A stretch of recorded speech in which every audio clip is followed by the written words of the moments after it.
to start off the show, and then we'll let everybody know Brian will not be with us today because he is actually on vacation up in Colorado. So I hope he's enjoying the good weather.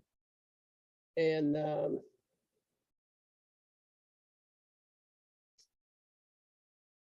yeah, hope he's enjoying the good weather up in Colorado, and he sent me a couple good pictures. So we'll be without him today, but he'll be back for the next one. Let's first start off with a couple updates. We're going to show a couple screenshots here. And we're also going to show a few things that's been added to the website in the last few days and the last week. So let's go ahead and kick off with that.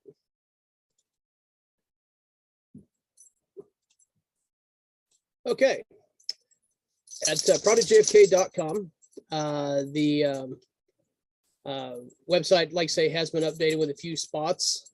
Definitely want to point out the spot on here for people that help us with our cause and make donations to projectjfk.com.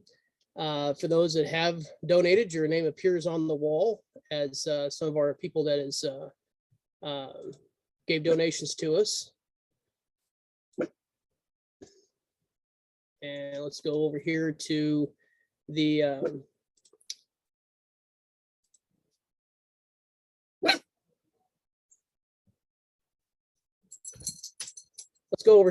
store tab. Something that just came out that was put out just last weekend. For those that do not know, we just had a conference in Olney, Illinois, and the conference videos are now available for purchase. There are 18 episodes with David Denton, Mal Hyman, Casey Quinlan, Ryan Jones, Pete Hymans, Robert and Janet Groden, Gary Shaw, Ed Tatro, Shauna Willis, Larry Rivera, Brian Edwards, Dr. John Newman, myself, Randy Benson, and Brooks LaPlante. The total runtime is 18 hours. This is in MP4 format. It is sold on a USB flash drive. The cost of it is $50. That includes your shipping and handling in the lower 48 states. Other locations of shipping will be at a higher price in case it needs to go overseas or up to Alaska or Hawaii. But you can purchase those. It was a really great conference. A lot of good information was shared. We also have other things that you can purchase on the website, such as the On the Right Side of History, which has a total of, well, let's see, it looks like about, I think that's, well, if I do my additions correctly, it looks like about 35 hours of film footage. In the Eye of History, the Gathering Director's Cut is 9 hours. That includes interviews with Dr. David Mantic, Jim Jenkins, Paul O'Connor, Jim Seibert, Dennis David, Gerald Custer, and William Law. Yes, the 2020 Global JFK Virtual Conference that we did, those are just about ready to be put out for sale as well, including the 2021 Spring Conference that we did. We also have our two books, Beyond the Fence Line and Blueprint for Murder. We are working on Blueprint for Murder Volume 2. That will be out, hopefully, I would hope it'd be out by November, but we'll see as scheduling happens. I would like to point out now the Shaw Legacy tab. There has been an update on the Shaw Legacy tab.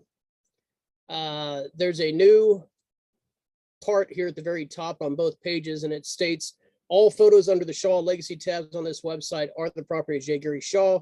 Some photos are copyrighted and for viewing only on projectjfk.com. They are not to be downloaded or reproduced without the express written permission of J. Gary Shaw.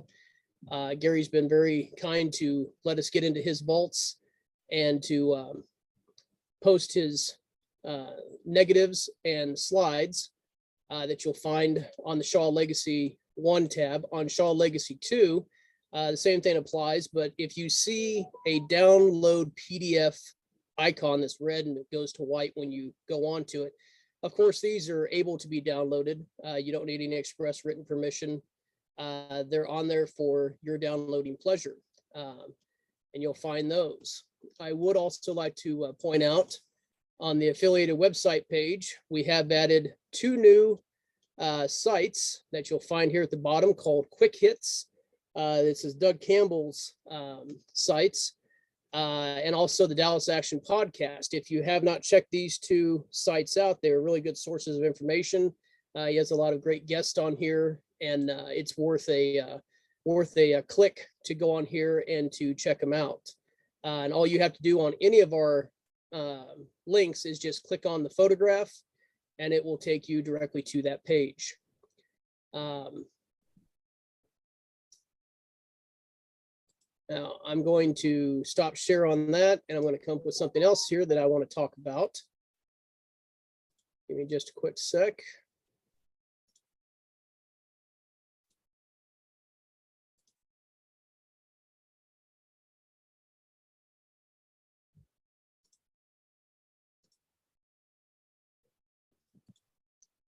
We've got Larry Snaff in the audience with us today, and I want him to, we're going to talk about this here in just a couple minutes, but this is an article that was just published, and Larry sent me an email with it.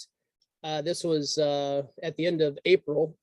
JFK Assassination Records, lawyer sues National Archives working on a complaint against Biden. I'm not going to go into the full details of the article, but you can find this on the Project JFK website. If you'll go over to projectjfk.com, click on the blog section.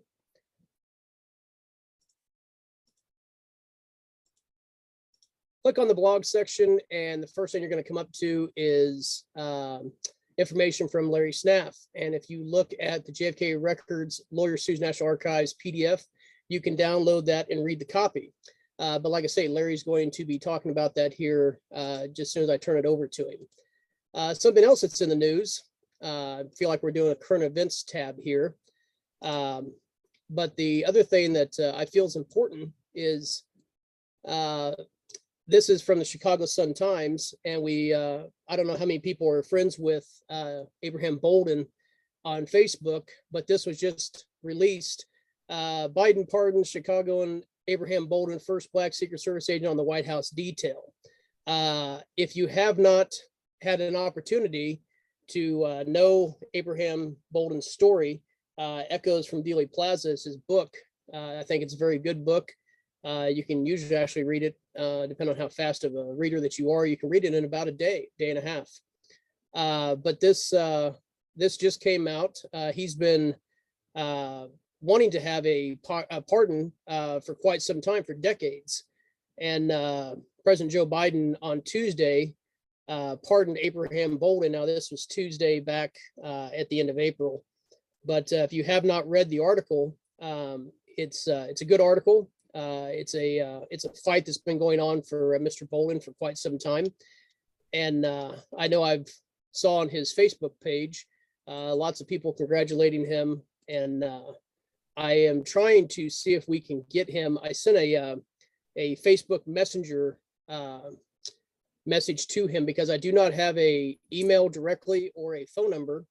I did sit down and did a interview with him at a JFK Lancer conference back when his book first came out, and he was gracious enough to sit down with me. And of course, I have that interview. It's not the best of quality at that time. I had to use a backup camera, but the story is there. And if nothing else, I will try to get the audio version of it uploaded onto the website and YouTube so you can hear it. But his story is one of it's one of betrayal of the government, putting him in prison and served quite a few years.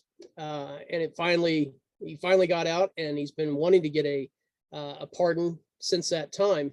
And now I guess it has finally happened. So congratulations to Mr. Bolden.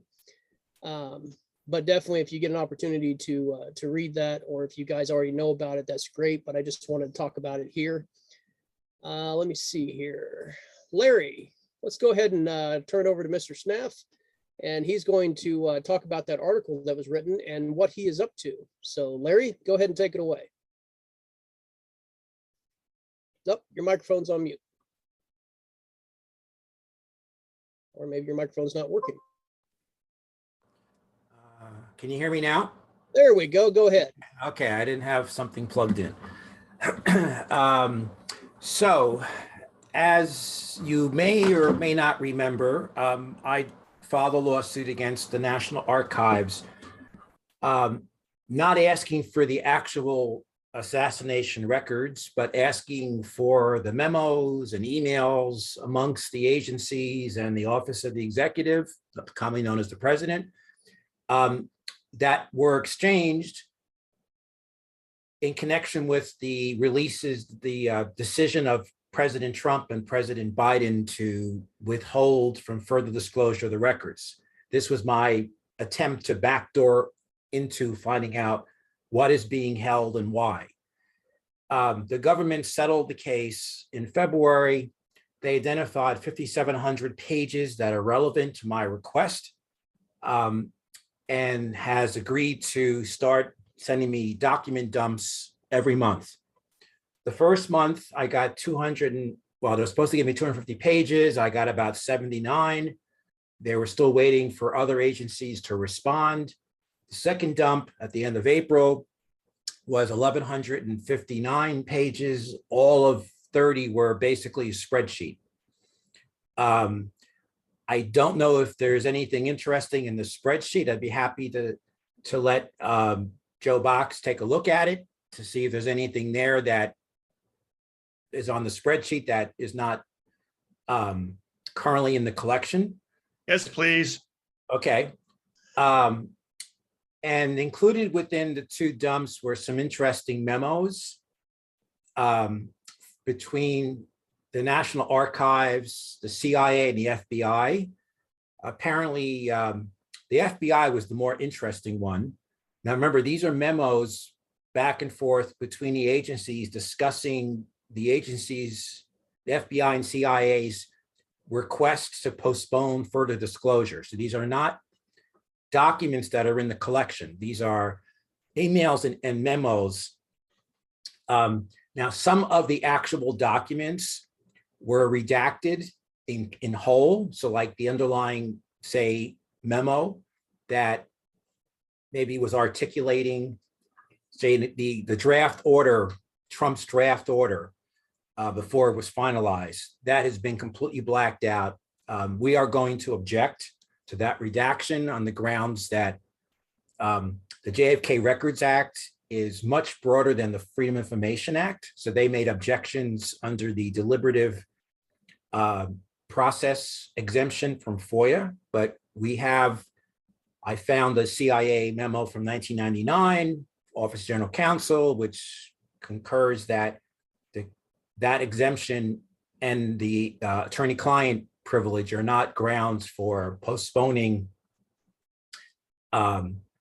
records under, it's not grounds for objecting to release of records. The JFK Records Act is broader than the Freedom of Information Act.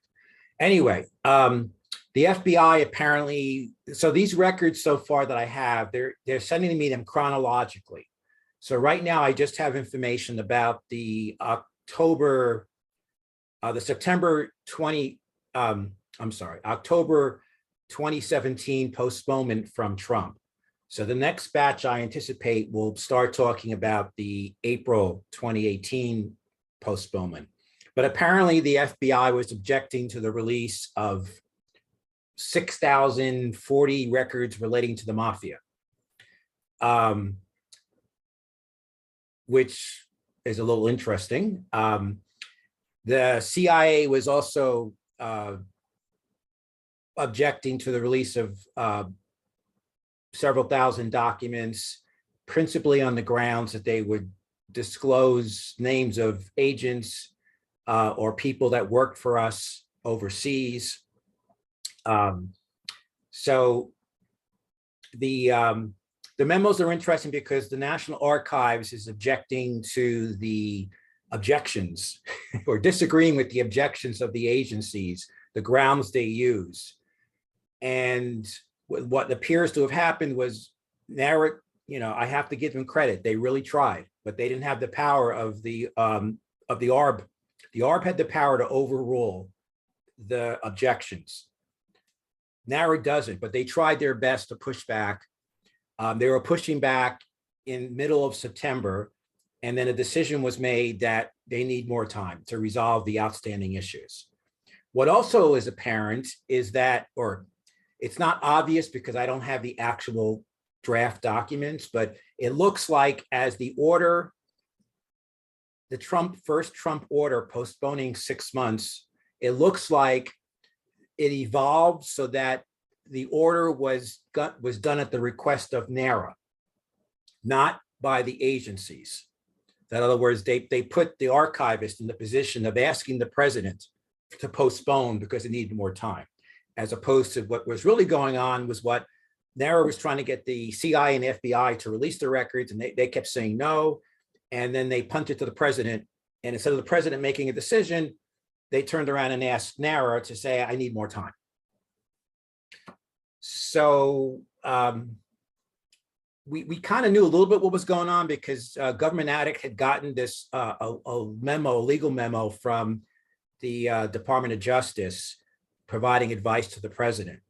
So I'm actually going to be really interested in seeing how they dealt with the 2018, April 2018 postponement.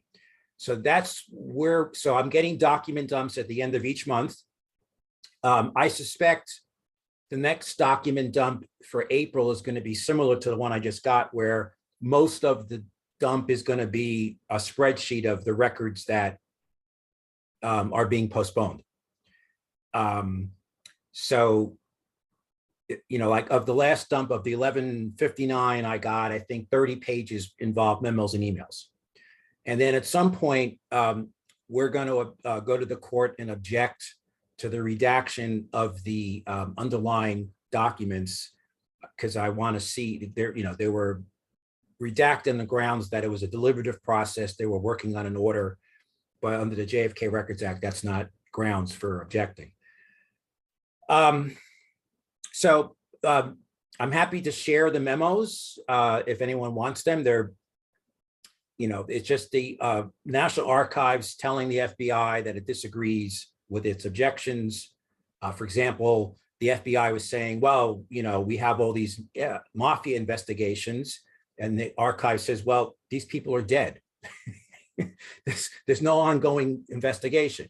And they used very generalized objections. They weren't actually using the grounds in the JFK Records Act. And so another problem at the CIA was that they were using different standards to make this decision. Now, interestingly, I got hold of a memo that Jim Johnston had written when he was at the church committee. It was a memo to Gary Hart. This is an illustration of the problem we're facing. So the one that's in the collection has redactions, but then there's a separate document for the same memo with a different RIF number that doesn't have the redactions. So it just shows you that within the agency, you have multiple reviewers looking at these documents, and they're applying different standards. So Jim Johnston gave me his version of the memo where the redactions, it's at a different number, and the redactions were not there. There was a full release, and the redacted material was like where the meetings took place, like in Brazil, where the source was. There was a document that talked about, the content was about Oswald in Japan. There was nothing in that document that was not, that we don't already know. The reason it was withheld all this time was because we had a listening station in Australia, and the Australians did not want us to reveal that we had a listening station on their soil. That was the grounds that that document was held for 60 years. I guess finally the Australian government said it's okay, 60-year-old issue. So that's where we are on the production from the settlement. I suspect we're going to have litigation about the redactions, because my argument, we never got to argue this in court because the government settled. Perhaps the reason they settled was that any correspondence about an assassination record is an assassination record, and therefore it has to be governed by the Records Act and not by the Freedom of Information Act. So we'll see how that goes. The second issue is our complaint against Biden.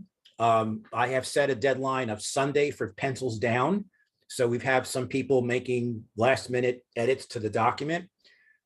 We will finalize it this coming week. We're then going to send it off to Mary Farrell. We'll see if they will agree to be the plaintiff. If they don't want to be a plaintiff, then I have someone else that potentially could be a plaintiff. And we intend to file that next month.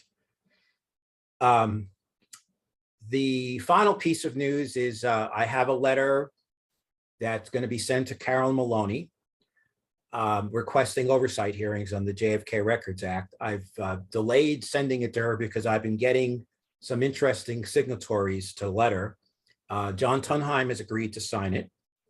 And I've also gotten a number of open government or transparency organizations to sign it, including the UVA Center of Politics, Larry Sabato's group, the National Security Archives, Open the Government, and a few others. And I'm still working on some others. I want to get as many historic or nonprofit organizations signing up to get to sign this letter to make it more effective. There was some of you might know that in October, 5 representatives had sent the letter to President Biden asking him to release all the records. 3 of those congresspersons in April again contacted him asking him for a meeting to discuss the JFK Records Act. I sent an email to each of those representatives this week, giving them a copy of the letter, the draft letter to Maloney. I asked them either would they sign the letter, or perhaps more importantly, contact her and ask her to hold an oversight hearing. So we'll see how that works out. There was another letter I sent in connection with this request to David Ferraro, who was the archivist, asking the National Archives to follow up on the numerous outstanding information requests that have been in effect since 1998. So when ARB went out of business, it had some final recommendations. There were outstanding information requests at that time, and many of them are still outstanding. So we asked the archivist to follow up. And one of the things we're asking for is to have the court in Texas unseal the tapes of Carlos Marcello, who allegedly confessed to an informant who was his cellmate that he was behind the planning of the Kennedy assassination. We have a transcript, I believe, but we really want to hear how he said this to see whether he was just bullshitting or whether this seemed genuine. It was sealed by the court, and I think that was in the mid 80s. That was part of the Camtech sting operation. And there's a history behind that, which I'm happy to share. And then Jim Johnston finally he's been trying to get some materials from Mexico, and he got some materials from the Mexican government finally this past week. He shared them with me. They're also available on his website. He's the one that wrote Murder, Inc. Now he believes that Oswald either was working for or was working under the impression that he was working for Castro. He believes that Oswald killed Kennedy and that Castro may have been behind the assassination, or at least got Oswald to do that. So we disagree on the theory, but there's lots to work with him on in terms of documents and information. So I've been working with him. His book has some really fascinating documents that he's uncovered. He was staff attorney for the Church Committee. He actually helped write book 5, the Gary Hart and Schweikert book. So he has lots of institutional memory, and I've oftentimes talked to him about things that happened, does what he recalls. So the records that were released by the part of the Mexican government, there's still some other documents that are not released. And so we haven't asked, as part of my letter to David Ferraro, to have the archives contact the Department of State to follow up on getting the rest of those Mexico records. Some of you might know that David Ferraro has retired from the National Archives. President Biden has to nominate a successor. But I've also learned from this exercise going through the records that the archivist isn't really the power person at National Archives. It's the chief operating officer. So all communications at this point going forward, I'm going to be directing to the chief operating officer who is remaining there. The archivist is really the person that is overseeing the actual archive collection. The National Archives is an agency, and they have a chief operating officer. It's an independent agency, so it's not like an administrator or secretary. There's titles chief operating officer. So that's been interesting. I think that's it, David. I'm happy to take any questions or. Yeah, absolutely. And I just want to say that's very interesting about the mafia stuff that they don't want to release right now.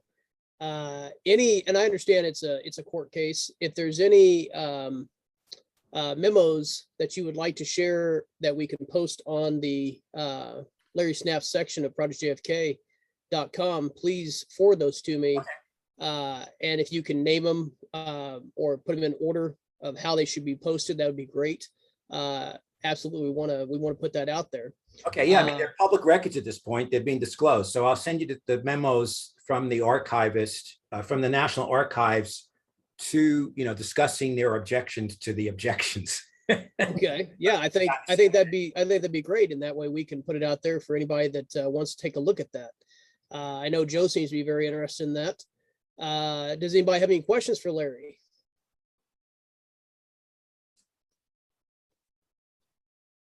Well, Larry, you're doing great work. Thank you for the update, and keep up the fight, and keep checking in with us. And you've always got a speaking spot here on the show to let us know what's going on the legal basis. One thing I forgot to mention: we are actually zeroing, with the assistance of Doug Horn, on the Oswald tax information. So we're also asking, as part of the ask, we want Congress to revisit that issue.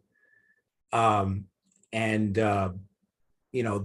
are considered assassination records, but they're withheld in full.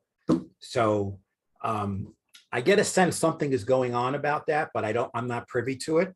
But we're definitely put that in the letter, the draft letter to Maloney. And if anyone has, and I'm thinking about Casey in particular, if anyone has contacts with any historical associations or organizations, I want to get as many of these organizations to sign this letter as possible. So if you have any contacts, for example, when I went to the National Securities Archives, the chair of their board, his wife actually worked for Fenstowell. So they were very interested in this topic. So, and then they have other connections, they're connecting with other. So I'm just trying to get more and more connections. If anyone has contacts with any historical organizations, Association of Historians, whatever they are, I don't know what there's out there. Any open government groups, like, say, I don't know who to contact at Government Addict, for example. So if you have any contacts, please let me know so I can reach out to them. What I do is I give them a copy of the letter and say, would you be happy to sign this? Can we add your name to it? And we're trying to get organizations, because they represent lots of people, right? As opposed to, we have lots of individuals.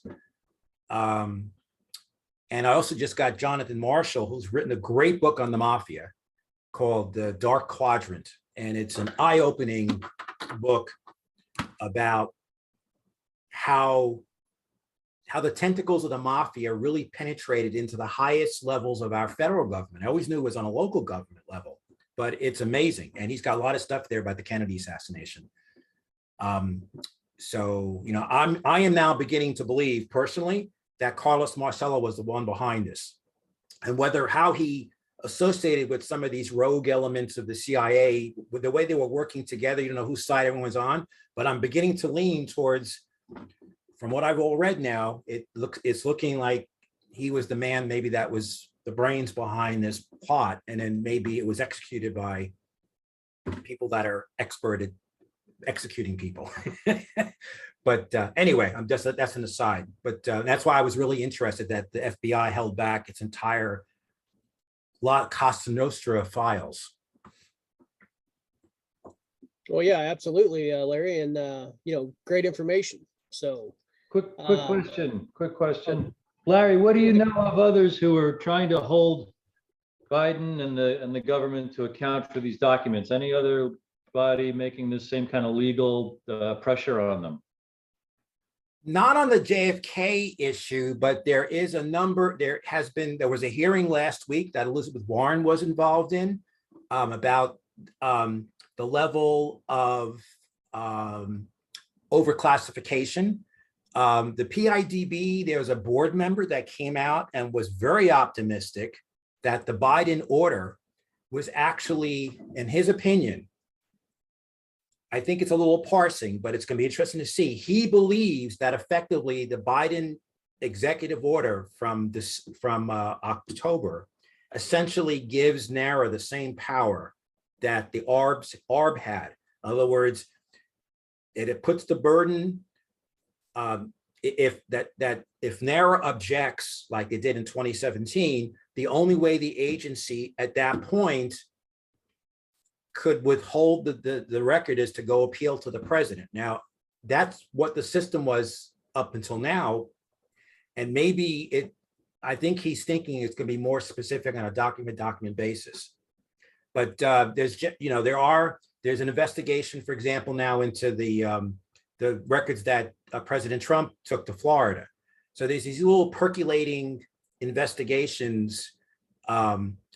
And I also uncovered a memo as part of the historical review group that the CIA has. They have to periodically, review their records for declassification, and their standard is very close to the assassinations record. So this might be stuff we're going to use when we get into our briefing for the complaint, but no one is focusing on the Biden or Trump orders. We have some standing issues that we're going to have to deal with. I think we have navigated around one of them, but ultimately there's going to be an argument that we don't have the right to enforce the Assassinations Records Act. But we'll deal with that when the time comes. We have lots of lawyers working on this. So we just want to make sure we don't get thrown out of court, on a motion to dismiss. If we can get past that, some interesting stuff may happen. Thank you. Leo, the title of the book is Dark Quadrant by Jonathan Marshall.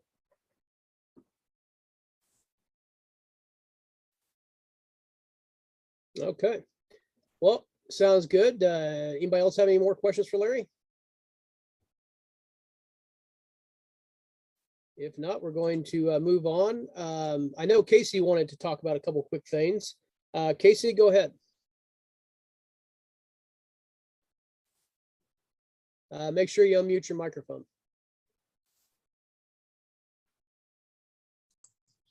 How about now? Yeah, there you go. You hear me now? Well, first of all, I want to point out to Larry the amount of work that he is doing and the research and the material.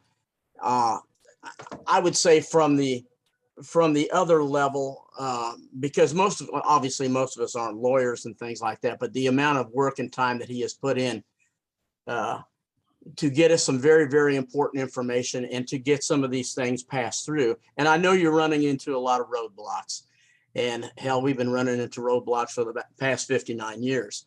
But I just wanted to give you an attaboy or a pat on the back, because I'm not sure the government will ever do that. But at the same time, thank you very much, Larry, for what you're doing, and everybody else who is doing things on that level. And that would be Joe Backus and in those individuals. But Larry, from us, thank you very much for what you're doing. Thank you. David, I had a little problem getting on here, but at the same time, had you mentioned anything about the Alney connection that we had?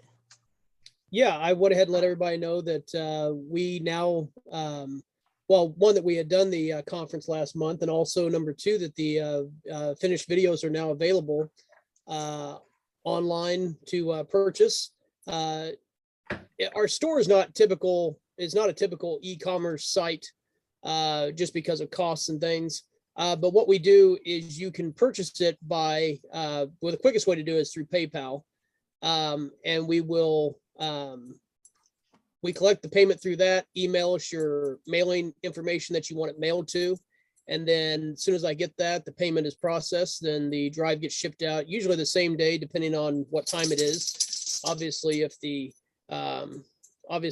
post office is closed, then it'll go out the next morning. But yeah, those are available. And for more information, you can visit the projectjfk.com website and click on the store tab, and you'll find the information, to get a hold of one of those. Yeah, David, I also wanted to point out for those people who got an opportunity to see the presentations, I wanted to point out basically that obviously Project JFK and David Denton's JFK Historical Group worked hand in hand as quickly and as rapidly as we possibly could in order to try to present something without it looking like it was just off the cuff. But you guys know as well as I do, you're trying to put something together like this and especially it was off the cuff, but at the same time, we had to have some backing, some money behind that. And we got that from David Denton and Olney Central College and some of the organizations that actually presented him grants so that we could put this conference on. At the same time, we felt it was necessary to try to put something on because of the idea that COVID has stopped us from meeting in person on a lot of different avenues and a lot of different venues as well. But at the same time, we said, well, let's try it and see what happens. And we put on a pretty darn good conference in a short period of time. And it was a 2-day conference, as a lot of you do know. And we had some very, very good speakers in there, and we found out some new information. But it seems to me that every time that there is a conference or a confrontation like some of the things that we're doing right now, we do find some interesting information that some of us haven't covered yet. And there are new books out there, and God forbid I can't read them all, but I guarantee you I've ripped apart so many dang books, it's unbelievable. I do want to point out that talking to Gary Shaw almost on a daily basis, he firmly believes, as well as I do, that there is enough material information out there on Roscoe White. And I know a handful of you don't believe that the Roscoe White story, but we had Shauna Willis come together in this situation last week. And I think if you look at what her father is, and I know everybody wants documentation on her father, and I'm not really sure if we're going to get some of this documentation. And I'm not sure where the documentation would come from unless somebody has some inside information inside National Security Agency, CIA. And to me, I would guess, educated guess, that a lot of those files have seen the Oval Filing Cabinet. But at the same time, little by little, some of this stuff is starting to creep out. And hopefully it creeps out before a lot of us die off. And I know a lot of us here are working diligently trying to keep up and abreast to what is going on. But Shauna Willis came forward, and she has one hellacious story, and her story coincides with what Roscoe White's story is that he was on the grassy knoll that day, the North Grassy Knoll, and he was one of the shooters that was shooting at President Kennedy. And that where these two people coincide is and Gary brought this information out that Roscoe turned and he was to hand his rifle off to the gentleman on his right who was filming. Well, and then the person on his right who was filming behind the fence was to give his camera and film to Roscoe White. And then Roscoe White, those of you who don't know, he was in the photography department at the Dallas police station. And we assume, because we don't have any documents or anything on this, is that he took it over there to have that film produced and then passed it on. But we don't know that for a fact.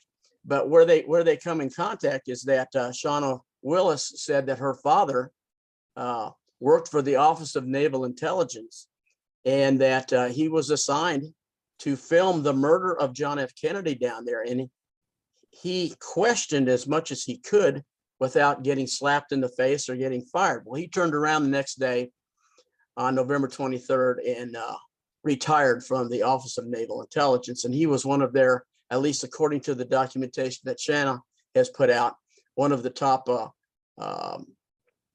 photographers of the National Aeronautics and Space Administration, as well as the Office of Naval Intelligence.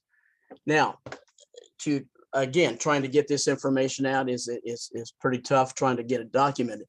But she said that her father was to pick up the rifle from the Dallas policeman who was shooting at the president and confiscate that. I don't know where he put it, but we have people who are seeing from behind the picket fence on the grass. You know, we have interviewed several people that said that he took it over to a car and put it in the trunk of a car. Okay, well, you know, the Dallas police don't have that. We don't have documentation on that. So we're going on hearsay. And the bad part of hearsay is that, my God, we can make up stories too. I mean, I could say that, hell, I was shooting from the 6th floor window of the Texas School Book Depository building at age 13. No, don't even try to investigate that, for God's sake, please. But at the same time, that's where we get a crossover there between Shauna Willis and Roscoe White and Ricky White. And what we're finding out, and again, it's hard to document this, but we're finding out from sons and daughters of some of these people who have finally come forward and basically said, this is what my father told me. This is what we think happened. And it coincides with Roscoe White and what Ricky White said about his father. And I can tell you, Gary Shaw's sentiment is that, and I asked Gary this, I said, why do you think Roscoe White was murdered? And he says, well, he thinks in 1971, Roscoe found God. And by finding God, he decided that he wasn't going to kill any more people, and that he was going to confess not only to his minister, and that's what Gary thinks got him killed. And so before he actually died, basically, he's saying that you will find information about what I've tried to tell the minister. You'll find it, and when you do find this information, a lot of doors will be open. But I think when Ricky found that information, the doors began to shut down because he didn't know who to go to, and he ended up with the FBI. And jokingly, I would turn to Gary and say, you know, if you want anything lost, so you can't find a damn thing, just give it to the FBI. It's one of those things we can laugh at, but at the same time, once we have access to some files, even if they're redacted to a certain extent, as several of our lawyers have said, especially Larry, the idea that there's still information there, and we need to see what that is, even if some of those things have been redacted. And but I just want to point out that there is new information out there, and until we can kind of confirm that, it's tough to do. Recently, I've been corresponding with Larry Rivera, and Larry Rivera, I know Larry's online, and I'm going to turn it over to him in a few minutes, but we've been really talking about Scorsani, the Scorsani papers, and also the coup in Dallas. And I realize that basically, for the most part, we are looking at the very possibility that these individual people, such as Scorsani, may have been involved in the murder of JFK. Now, again, if we were to go to a court of law, I mean, this becomes hearsay, and it becomes interpretation. And as a teacher, one of the things that I used to do all the time was to present as much information as I possibly could. I would bring my own documentation into the classroom, and then I'd say, look, as you students are listening to me speak, you have to understand that it is my interpretation. So it becomes a Quinlanism type situation. And I said, you don't have to believe what I say, but I'm presenting this material out so that you can actually see that there is more to this story than what meets the eye. And here recently, and I'll turn this over to Larry Rivera here, some documentation that Larry found, and it talks about Scorsani and about the Madrid connection. So let me see. Larry, are you still on? Yeah, I'm unmuted. you got it, buddy. Casey. Well, I must say that, well, first of all, I want to say hello to, all of our colleagues. We haven't seen each other since Olney. And those who want to know where Olney is, it's in this right in the center of the nation, and the closest airport is 2.5 hours. But anyway, we had a very, very good time. And like Casey was saying, very informative. It's very important to interact every now and then. And with the pandemic, we haven't been able to do that. And fortunately, now things are starting to loosen up again. And it's very important because, and I need, like Casey and I have been speaking, and Mayor Ralph Gannis is the author of the book that's you can see there on Casey's desk. And it came out in 2018. And I must say that this is the reason why research needs to continue, because the documents from the Scorsani papers were locked away for a long, long time in Spain, with this family, the name of the family, Pardo. And when Scorsani died in 1975, the entire collection went to his wife, his widow. And since they had these close ties there in Spain, where Scorsani established himself in the early 50s, well, the documents had not been interpreted. So in 2011, Ralph Gannis was able to get a hold of these documents at auction, and he began the slow process of interpretation. And Casey, if you want to jump in here, at any moment, whatever, you want to comment or whatever, but it just so happens that at the same time going on right now, there is a special on Netflix on Scorsani. The serendipity here, it's just unbelievable.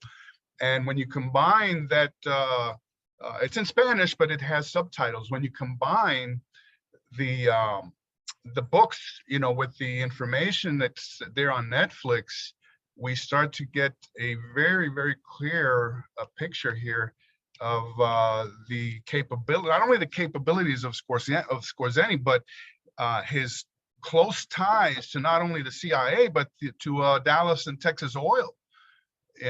So when this happens, now you have this nexus going on, and now he falls into the sphere of influence of LBJ, and now we're starting to get some, I wouldn't say definitive, but they are very, very close to what could have happened. You want to say something, Casey?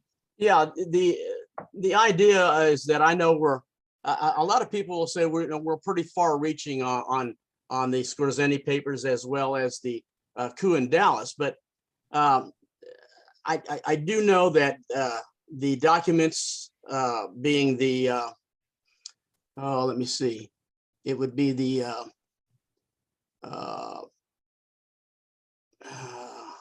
it'd be the desktop reference and journal in Coup, Dallas is what was at question as to whether it was authentic.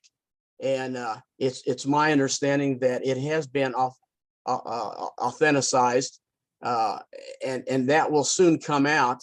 But basically, what does that mean? Well, you have Al Borelli, who's the author of that book, with two other co-authors, and it is basically his interpretation of breaking down what that journal actually means. And as most of you know, over the years, we've had to break down all different types of code names and names and then later on we found out what some of these code names were in military terminology, as well as CIA, FBI terminology. And I mean things like, okay, for instance, the Secret Service has code names for the president, his wife, and his kids, and things like that. And also the car. I mean, you've got Lancer, and you've got Lace, which is Jackie Kennedy, and then you got the backup cars. Well, anyway, a lot of you know those things, but at the same time, that's some of the material that had to have Scorsani. Otto.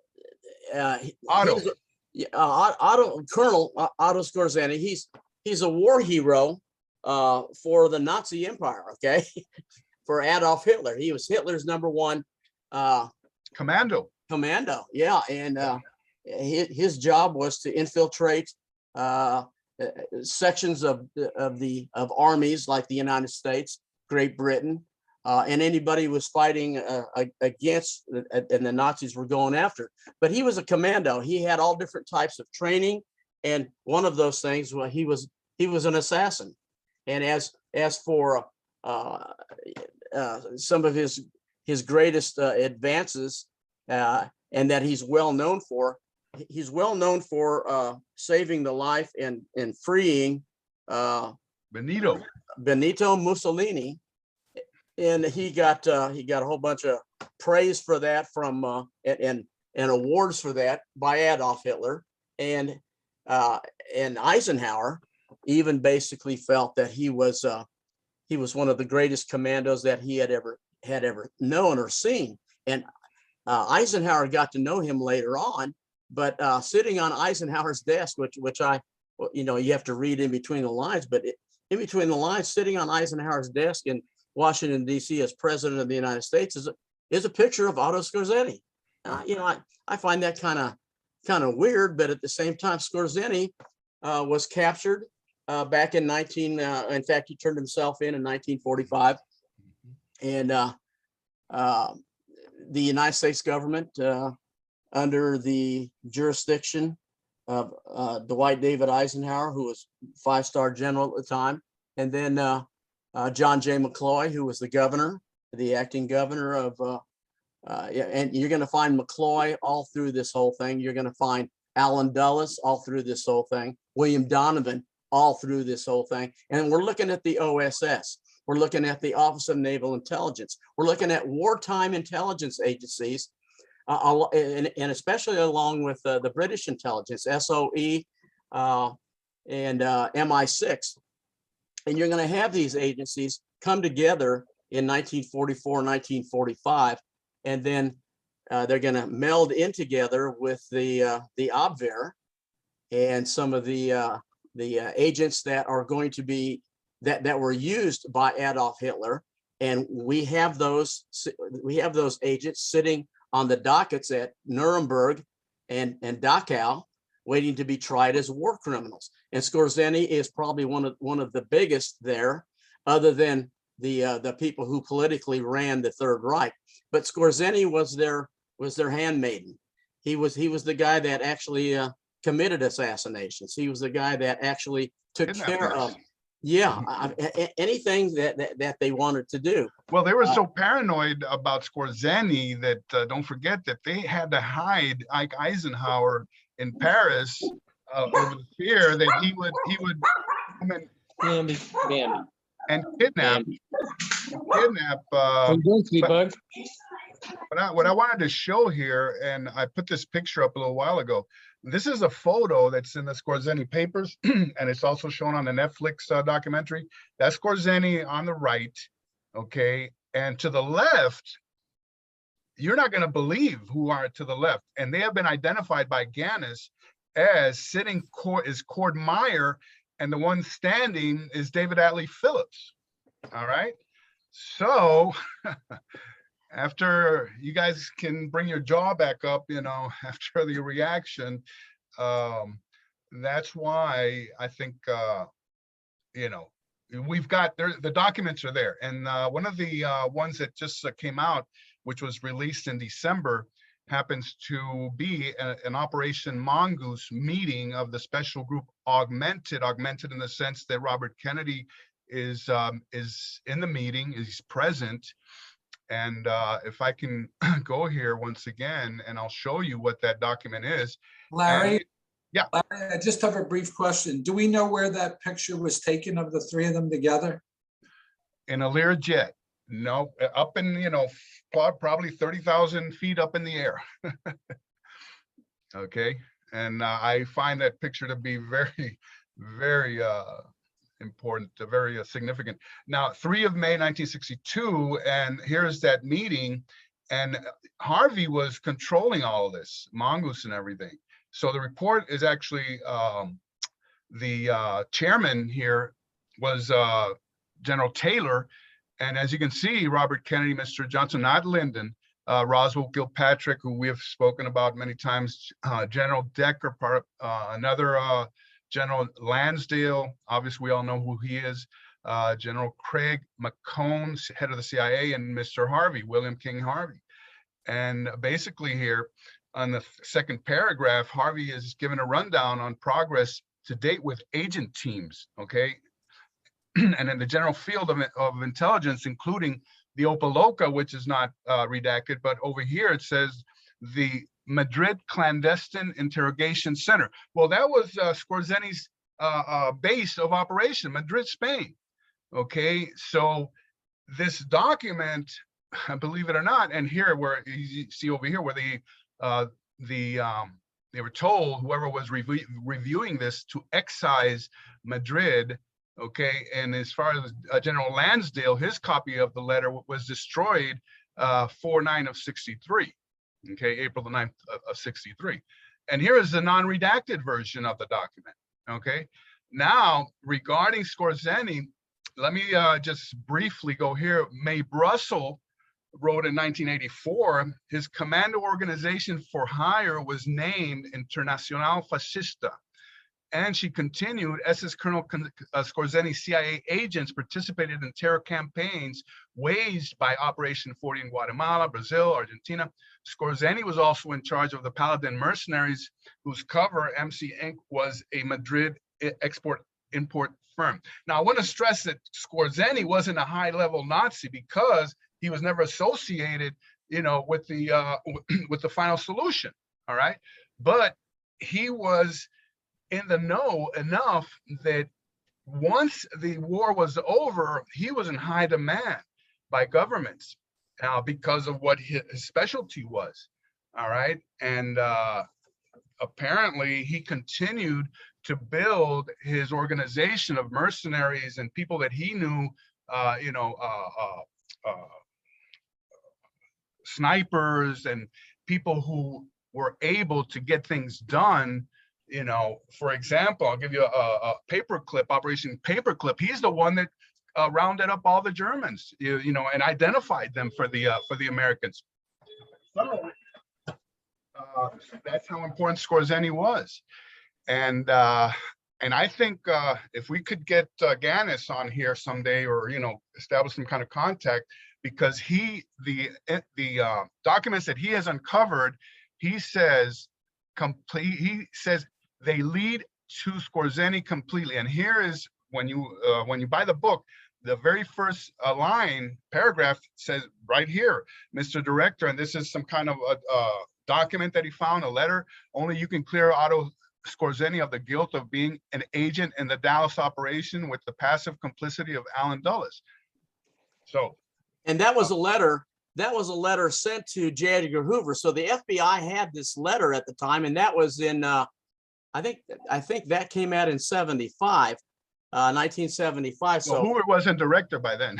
yeah, but the letter got to him, and To the FBI. in coup in Dallas, Albarelli realizes that this is an important letter, at least pointing the finger at Scorsani. So what happens is that Albarelli goes to France, and he gets a hold of the son of Paul Gluck, and he has all of his father's documents and notes and whatever he has. And he goes, well, yeah, he says, I have copies of the letter, all the letters that my father had written to the FBI. And so Albarelli went through those, and he goes, this is the letter that the FBI said that they lost. And the lost letter was, I believe, in March of 1964. And in that letter, Gluck basically, he names about 4 or 5 assassins who are in the book, Coup in Dallas. And he names these assassins that they were assassins of the president, that they were in Dallas on the ground that day, and that he wishes the FBI, along with Alan Dulles, would at least exonerate Otto Scorsani and these people for what they did. And that was the letter that was lost. And to me, lost, hell, I think they either lost it on purpose, and then what happens, you have to go to the source. Well, none of us have the money to go over to France and get this guy. Well, that's what Albarelli did. And he says, well, he has a copy of that letter that he sent to the FBI, and he puts that in the documentation in his book, Coup in Dallas. So that's a first, one of the first 4 letters that he sent to the FBI. And again, jokingly, I said to Gary Shaw, I said, hell, if you send anything to the FBI, they'll just lose it. I mean, my God, they went down and cut out the concrete mark down there where they said a bullet hit and then shattered up, and then hit several of the eyewitnesses down there. And so what does the FBI do? They go down in 64, cut it out, and then they put it in the FBI headquarters. And God forbid that if we would ask where that is, because they've lost that too. And what else have they lost? I'm beginning to wonder exactly, we can go through history books, and we can go through documentation, and we can say, this is what our government is. I'm beginning to wonder if our government actually didn't form itself somewhere in the middle of the 1800s or the 1900s on the Sicilian Mafia. I mean, my God, I'm trying to wonder what is and what is not. And that's hard for me after teaching school for about 45 years. But I think this Scorsani connection and the books that are coming out, and I know a lot of you are going to question the documentation, and that's fine. The problem with that is that I'm not really sure if some of the documentation that's coming out of the government is real. And yeah, go ahead, Larry. I think Ganis would do a great service if he could at least show and share, because his book isn't very well, it's not referenced at all. Okay. But, a lot of those documents, he's talking about 2,000 documents, and he's identified so many of the operatives that worked with Scorsani, and the paper trail leads straight to Dallas and straight to the Russian immigrant community there. He's got flow charts of the operatives, which I have copied and everything. If we got a second, to look at, but his work is quite impressive. I don't know, where, as everything settles, where, Scorsani is going to fall, in all the suspects, but obviously he's a newcomer. And not only that, the material information that we have is that Scorsani lived a life of Riley, however you want to look at the life of Riley. And I know that's a 1950, 1960 terminology, but after Larry sent me the CDs looking at the film that they shot about Scorsani, his time period after being a Nazi and what he did for the next 25 years. I got kind of upset about watching the film because he did live a life of Riley. And I am sitting there thinking, my God, this is a bad guy. I mean, this is a really bad guy. Yes. But yet he is flaunting the idea that this is what he did. And he is living that life of Riley. And the life of Riley, to me, wouldn't even come close to what his life of Riley is. It's my understanding that Alan Dulles gave him about 2 to 3 bags of gold bullion that they took from Merkers that was found in caves over there. Now, you know, and there's a lot of stories about that, you know, where it illegally came from, where it went. But it's my understanding also that you get a hold of General Donovan and William Stevens, and you look with Alan Dulles and a guy by the name of Hambro. They got together. They went to Panama in the end of 1944-45 and ended up forming a corporation called the World Commerce Corporation. And the World Commerce Corporation legally came in and confiscated the Nazi gold. And where did they put it? Okay, well, it's my understanding they put it in Chase Manhattan Bank. Okay, run by who? Okay, run by McCloy. John J. McCloy. And I'm going, my God, guys. Yeah. I wanted to also, you mentioned briefly on the Mussolini rescue. For those who don't know, this was not just any rescue. We're talking about a mountain retreat where you can only get up there by cable car. And he and his team of, I think, 10 gliders. We're not talking about parachuting or anything. You know, they sent 10 gliders with 10 men per glider at 6,000 feet. You know, as cold as it is, you know, at that height, you know, at that altitude, and they managed to land in a very small piece of land there outside of the hotel. Go in there, get Mussolini, and then they have this little plane ready where it only fit 2 people, and Scorsani, who was 6'4", 220 plus, you know, decided he wasn't gonna let, you know, the pilot just take off with Mussolini on his own. He was going to be in the plane. So they risked that, and they were able to take off, land in Rome, and then get Mussolini out of there. You know, that's when he finally, you know, hooked up with Hitler and everything. But that's the type of operation that Scorsani was capable of. All right. And he ran it, and there were other instances, you know, like when he was chasing down, he was even recruited by the Mossad to chase down a Nazi rocket scientist who would even dare to go work for Egypt or one of the Arab countries. And he actually, in one instance, he went and met up with the German scientists in Germany, and they kidnapped him, and he disappeared. This was done, Scorsani working for the Mossad. All right, so there you go. Well, and a lot of these papers, too, are coming out of the World War II archives, which a lot of those have just been released.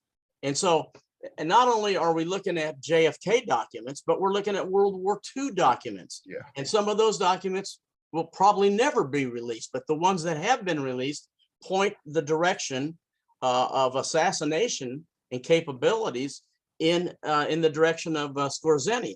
And Scorsani is then totally connected to the OSS, the ONI, and then later on the CIA. But I know, you know, here's the thing too, is that we all want to blame, and I'm not going to say all of us, but there's a tremendous amount of us want to blame the CIA. Well, how about the military? How about industrial? How about the military industrial complex? What Eisenhower was talking about. Well, where in God's name is the military industrial complex? I can tell you right now, the good majority of the military industrial complex in 1963, a lot of it was all over the United States. But for the most part, it was centered in Fort Worth and Dallas. And I'm sitting there going, good God. Well, where did that come from? It came from the amount of money that was made by the oil people, and they had tremendous amounts of money.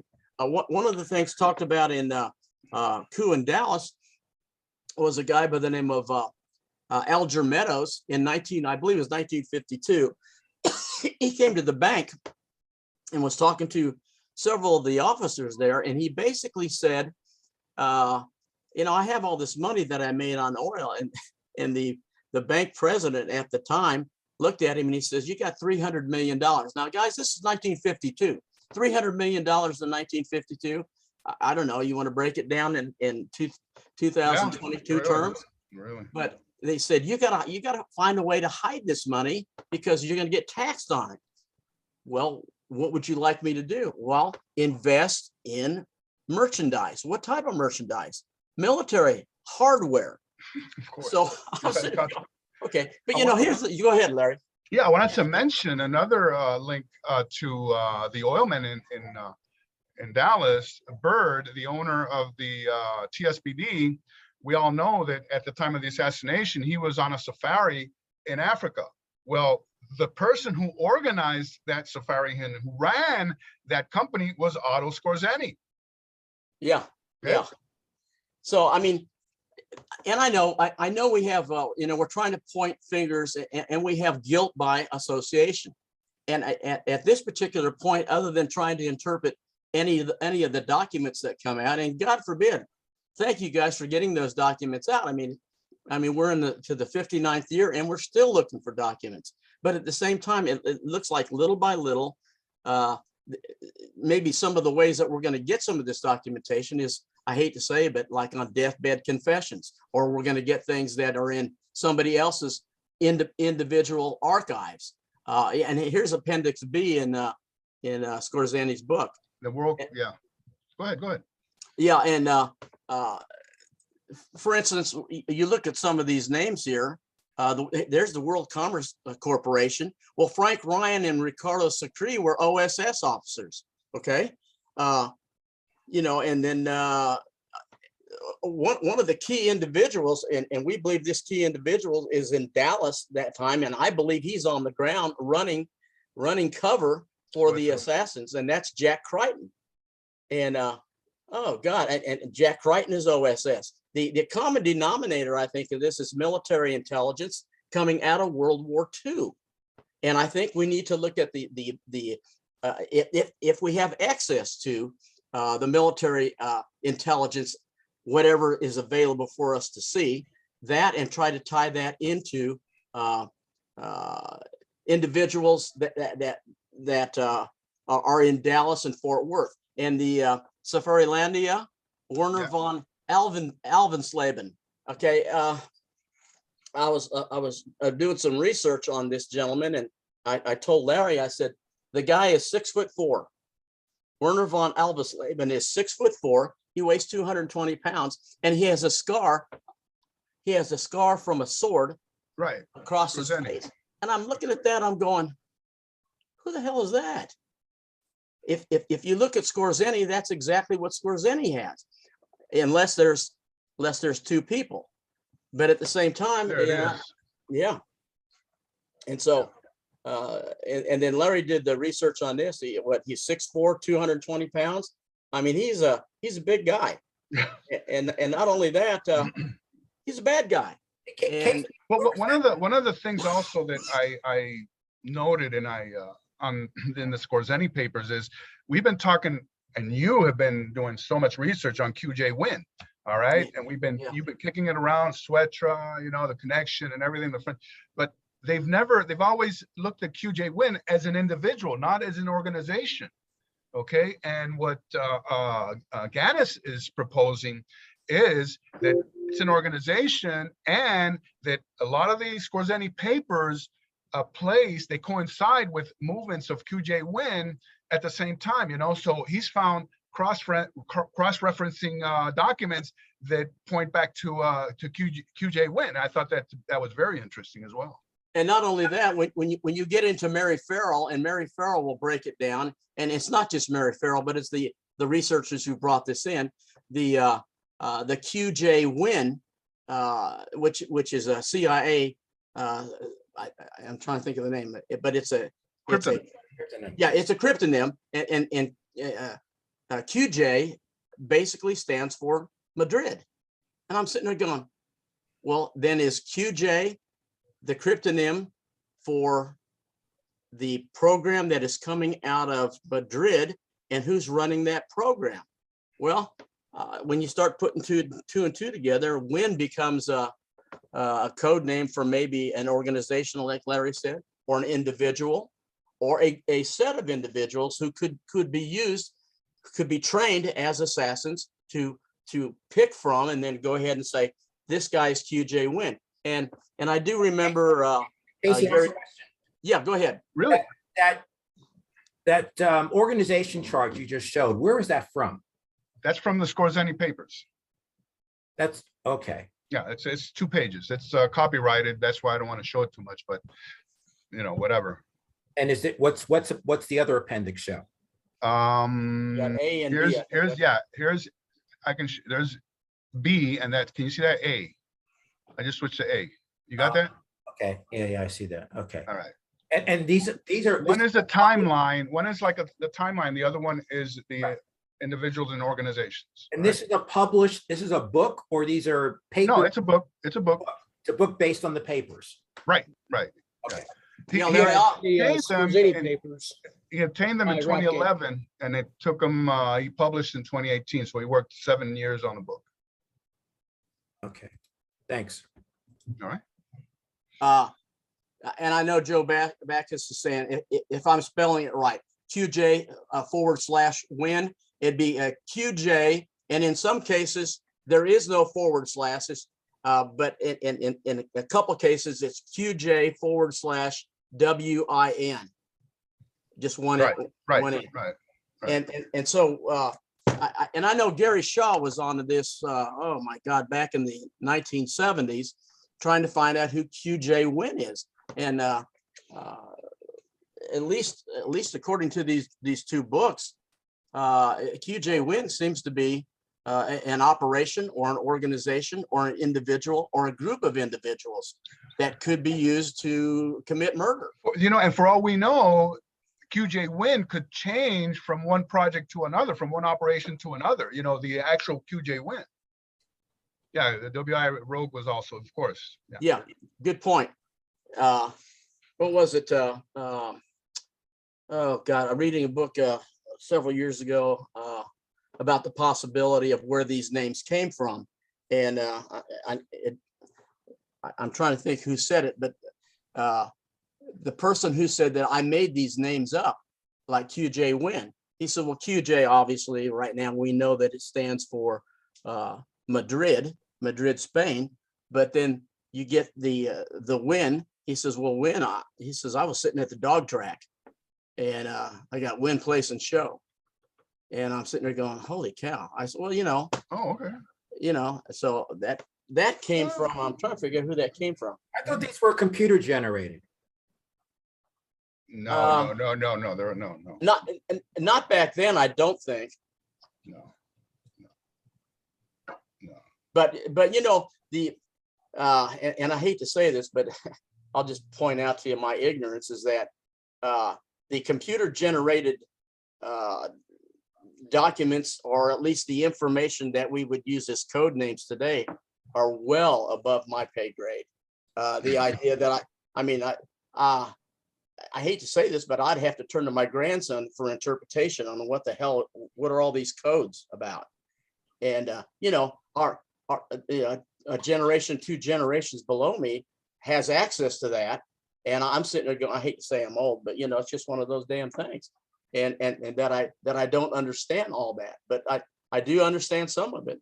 But boy, trying to figure out exactly where all these different code names come from and what happens. And so it amazes me that when you get a hacker to hack into something, wow, I'm lost. I'm lost in the sauce, and maybe without the sauce, or maybe I need some sauce.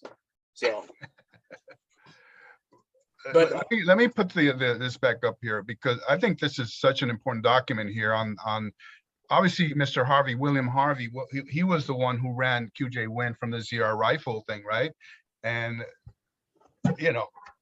he is there telling these people, hey, we have this organization in Madrid, and it's very hush hush, very secret, and here it is, if you want, I don't think you can find a document that, mentions here this with all of these people up here, and if that really happened the way it did, then it's,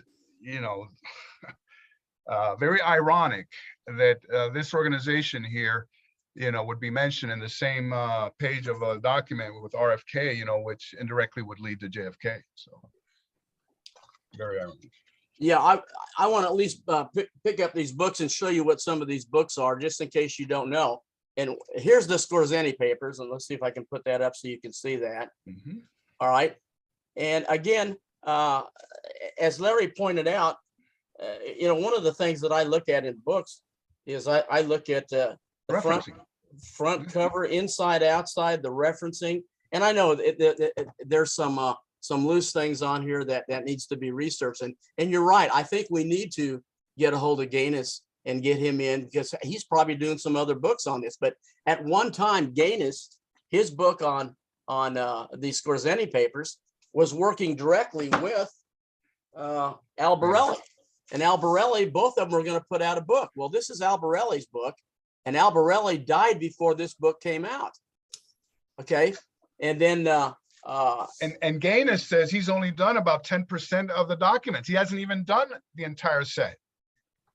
And it's my understanding, Larry, that most of them are written in German.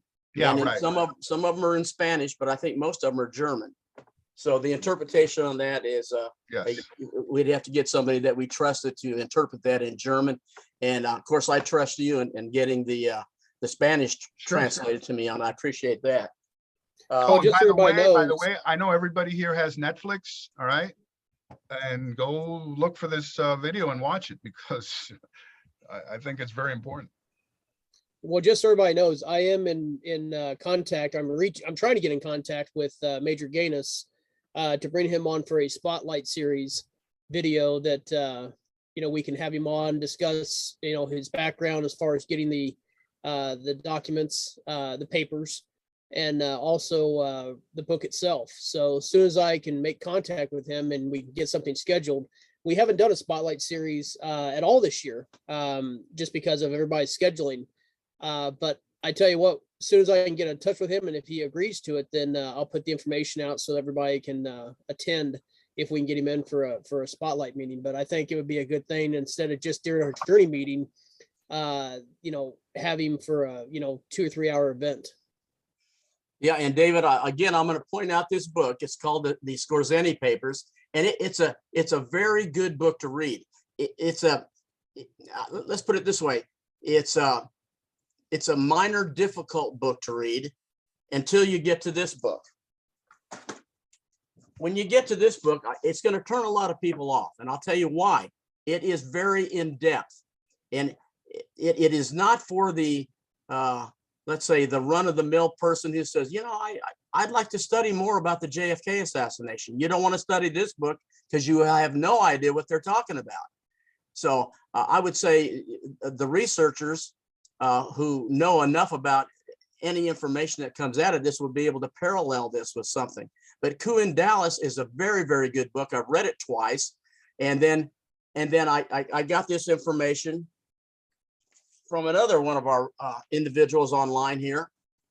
And this is called It Didn't Start with JFK. And it's a double volume, and it's by a guy by the name of Walter Herbst. And I can tell you, as a teacher, this book reads very well. It reads in line, and it goes back to the 1920s. And it says, it didn't start with JFK. It sets the basis for all the operations and units that are going to take place in the Scorsani papers, and as well as Coup in Dallas. So this is where I'm at in this book, and that's volume 1. And it's a piecemeal thing, because I'm trying to break it down and trying to piecemeal these together with these other 2 books.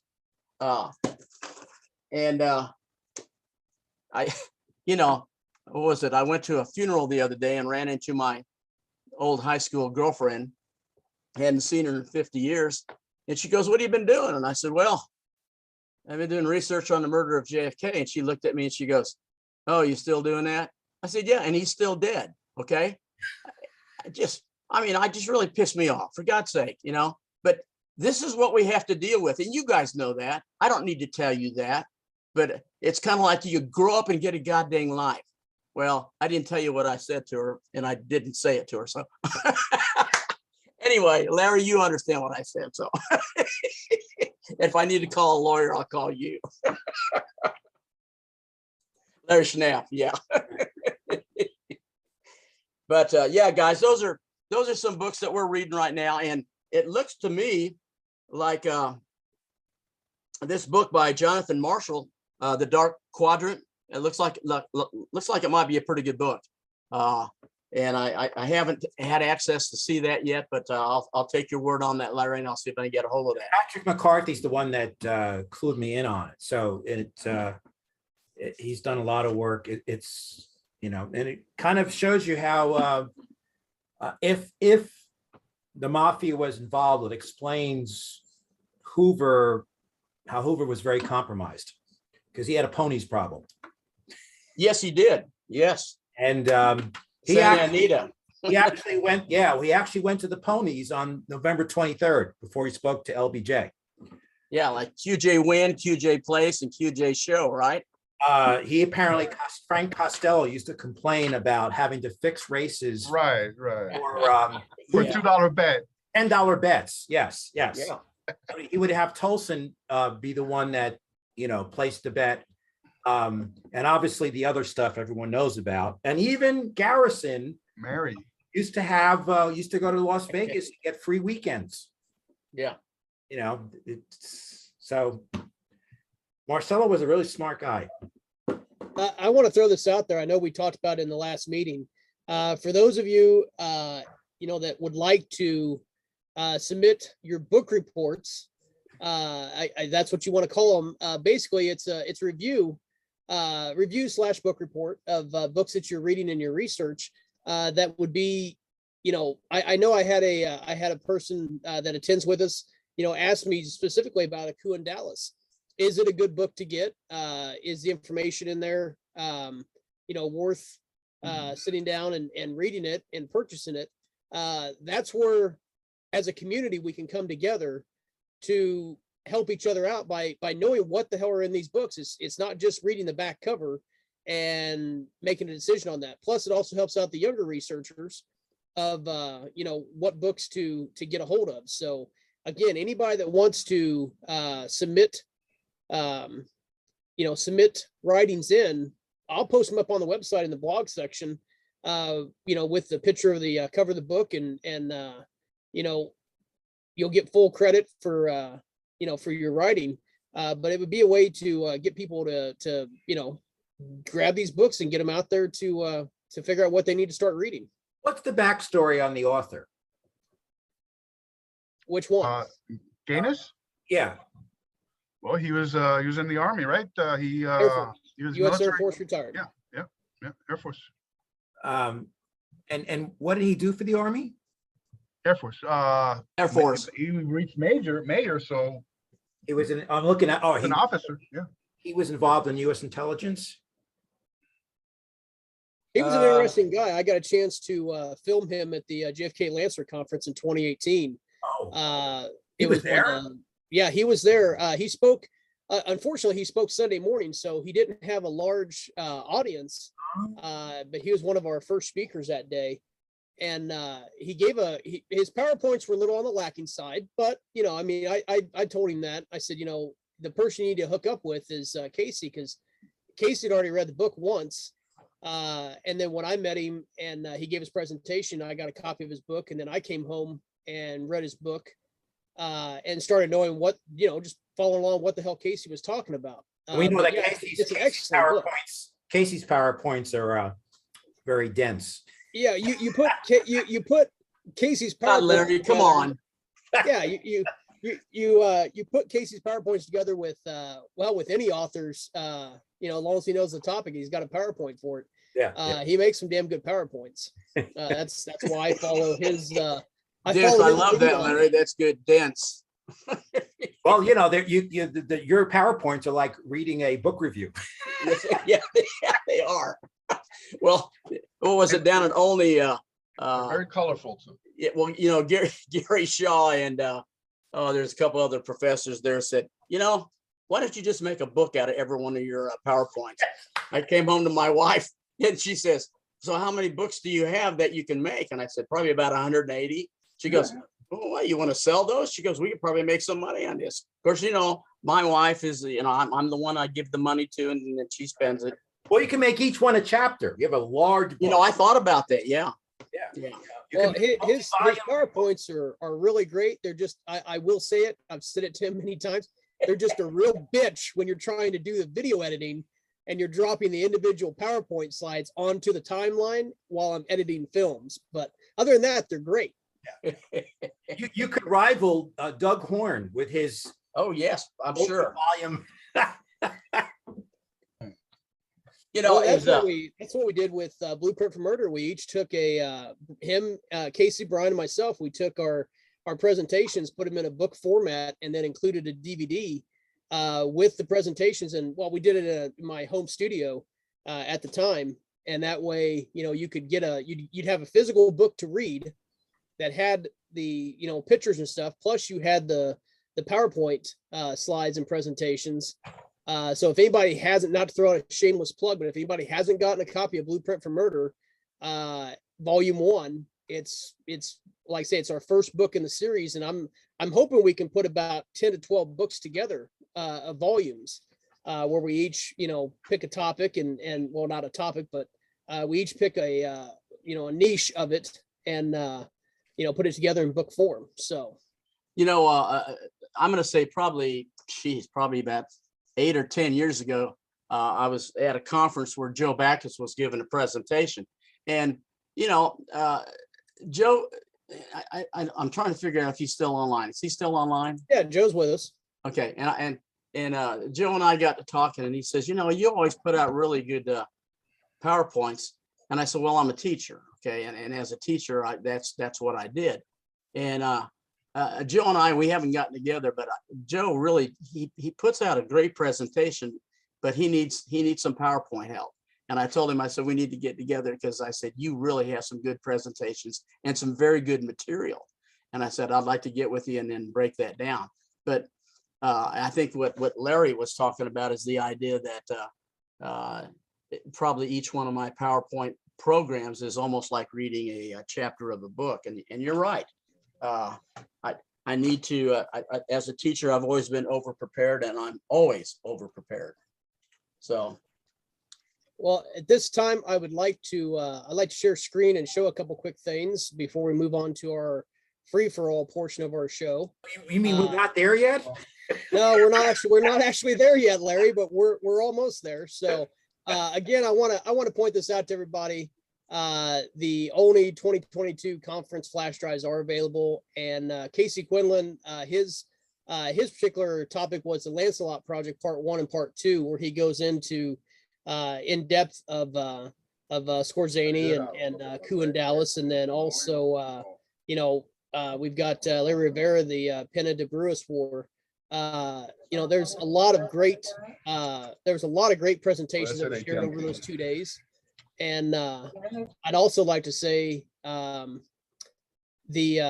film quality is excellent. The different, I don't know how many people have seen videos that I've produced, but you get the speaker on one side of the of your TV screen or computer screen, whatever you're viewing it on, and then on the right side, you're not looking at a washed out projection screen in person, you know, like what was actually in person at the live taping.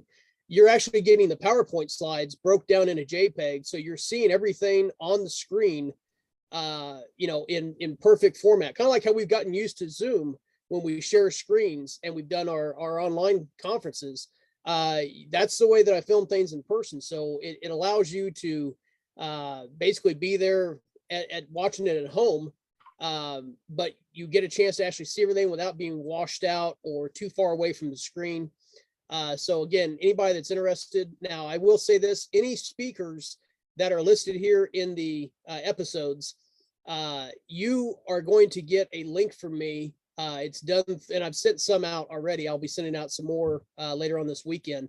Your presentations that you gave, you'll get a link to download. Please do not share your presentation, your episode online. That's for your personal, collection.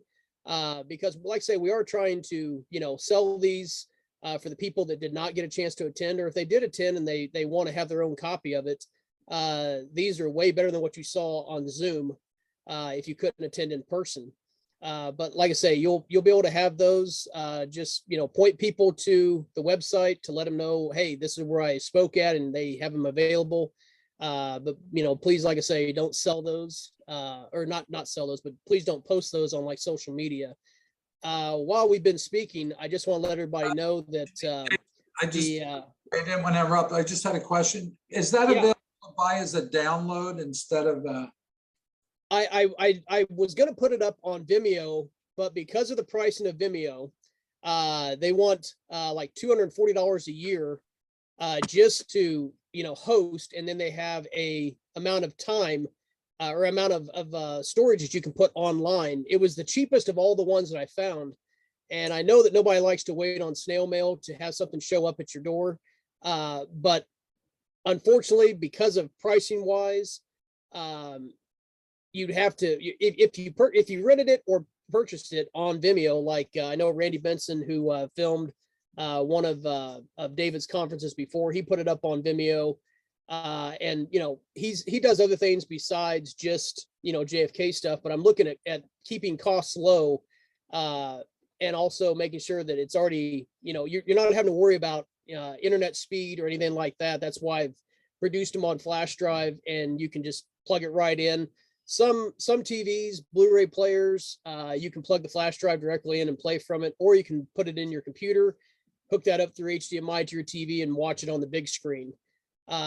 We've gotten away from doing DVDs, but yeah, as far as putting it up online, I obviously I can't do it on YouTube because of their issues with to monetize. right? So yeah, that's what we've done now, is just like say it comes on a 32 gig flash drive. You get the insert that shows all the information, and then also on that flash drive, there was the conference program. I've digitized that, put it in there as a file as well. So if you showed up obviously in person, you got a copy of that with everybody's backgrounds and biographies. But I went ahead and digitized that and put that on the flash drive as well. So, and they're all split separately. So it's not like just sitting down and plugging it in, you're watching the entire thing. It's all broke up into the different episodes. Did you put so you can on a separate flash drive, or what's that? did you put Casey's slides on a separate flash drive just to hold the volume? No, the individual PowerPoint slides, because those are owned by each individual speaker. I was just joking. It was. Oh yeah. Well, if anybody is, You hear me laughing? if anybody wants to purchase Casey's flash drive or his PowerPoint presentations, he does make those available on flash drive. So that way, you can purchase directly from him. And of course, you can always email at projectjfk@yahoo.com and just title it to Casey, and I'll make sure I forward it to him. I'm kind of his secretary that way. But yeah, he makes those available for purchase. Thank you. I appreciate all the stuff you do for us. Well, I want to say something else while the guys were speaking about the Scorsani papers in Kuhn, Dallas. I just uploaded a new video. Now, this is from our vault. This is from 1994 when we had the Larry Howard Student Symposium. It was filmed in Olathe, Kansas back in '94 at the Holiday Inn. This one episode, it's the only one we've got available right now because we took these off of VHS tapes and digitized. But this has the author Craig Roberts, who wrote Killzone. He also wrote several other good books. He was a Marine sniper. I don't know if anybody knows Craig's background, but a lot of his books are available on Amazon. And this also has Ed Hoffman. In basically both of these are tied together. They're not separate. They're free to view. You can go to projectjfk.com, click on the videos tab, or you can also, for those that have not, for those that maybe haven't, let me get this up on the screen. For those of you that have not subscribed to our YouTube channel, right now we've got 165 subscribers. I'd like to have a hell of a lot more, but you can find all of our videos from previous events and different programs that we've done on projectjfk.com. So, if you would like to, become a subscriber, please do so. For those that are watching this on YouTube, in the replay, check out some of our other videos that we have. Hit that thumbs up button, the like, and leave some good comments for it. And that helps us out by, we don't make any money off of it, but it helps us put more of a subscriber list together. So that way, once you do subscribe, though, anytime we upload a video, you're known immediately through your email. Hey, Project JFK has posted a new video. Check it out. So that's helpful not only for us but also for the research community. Okay, David, I want to at least point out that back at the Olney conference that we had, that Randy Benson put out a pretty fantastic video, and I want to promote that a little bit to anybody who does go out in the public and wants to give an update about where we were back in 1963 and where we are in 2022. He did this, and it was one of the best presentations I've seen, and it kind of brings you up to date. But at the same time, we all know that there are people like Larry Schnath that are working real hard behind the scenes, as well as several other people that are doing that. Joe Backus is one of them. But at the same time, I just wanted to mention that Randy Benson did one heck of a job in presentation, and it might behoove you guys, if you do go out in public, this would be a good presentation to show the public, where we were and where we are now. So, I mean, it gives you a good, it's kind of a, I know David every once in a while says it's a 101 program at a high school or college. So, yeah. Yeah, Randy did an excellent job. I know we sat down and had a beer together. I told him, I said, that was one of the best presentations that you've given. And the reason why is because it's one of those things where, well, one, we were out of college, and to get the the younger generation involved, it's one of those presentations that kind of gives you an outline of what happened, and like Casey said, what was going on back then and where we are today. So yeah, Randy, he did an excellent job on that. And if anybody would like, he's got a Vimeo page. It's called Critical Focus Pictures, and he has a lot of videos on there. And he also has the Olney conference from 2018, 2019. I think it was 2018, I believe is what it was. That he put the videos up there online that you can either rent or purchase. Now those are digital. As far as I know, he never released them on flash drive like we do, but you can check that out on Vimeo. I think it's vimeo.com, and it's called Critical Focus Pictures. Randy's also the director that made the movie The Searchers. He's also working on The Searchers Part 2, a update with new. He's starting to collect new interviews to make a second film. So we want to support Randy in his endeavors and what he does for the research community as well. Okay, last but not least, before I gotta take out here because I've got my grandson duties because he's graduating from high school. But I do want to at least point out a gentleman by the name of Craig Bozarth, and Craig has really done tremendous work for Project JFK. And I just want to give him a hands up, a round of applause for him. So thank you, Craig, for all you've done for our program and enhancing our program. So, but the rest of you guys, argue it out for the next hour or whatever it's going to be. But I'm going to be with my grandson. So you guys take care. And I'm going to continue making videos and some PowerPoints. And I'm going to send them all to Larry Schnapp. Thanks, Casey.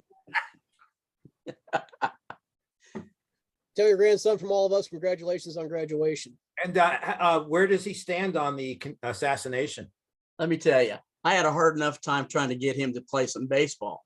Oh, But more than that, he says, well, Grandpa, he says, I like playing baseball, but he says, I don't see any money in my future with baseball. So he went into music and ended up getting a $72,000 scholarship in music. I said, shit, you're in the right spot, son. Stay there. wow. How about that? And now I just sit back and I go, wow, the heck with baseball. Yeah. Yeah. Very, very interesting. He's to me, of course, I'm prejudiced, but at the same time, he can dance, he can sing, and he can play 17 instruments. So I'm sitting there going, wow.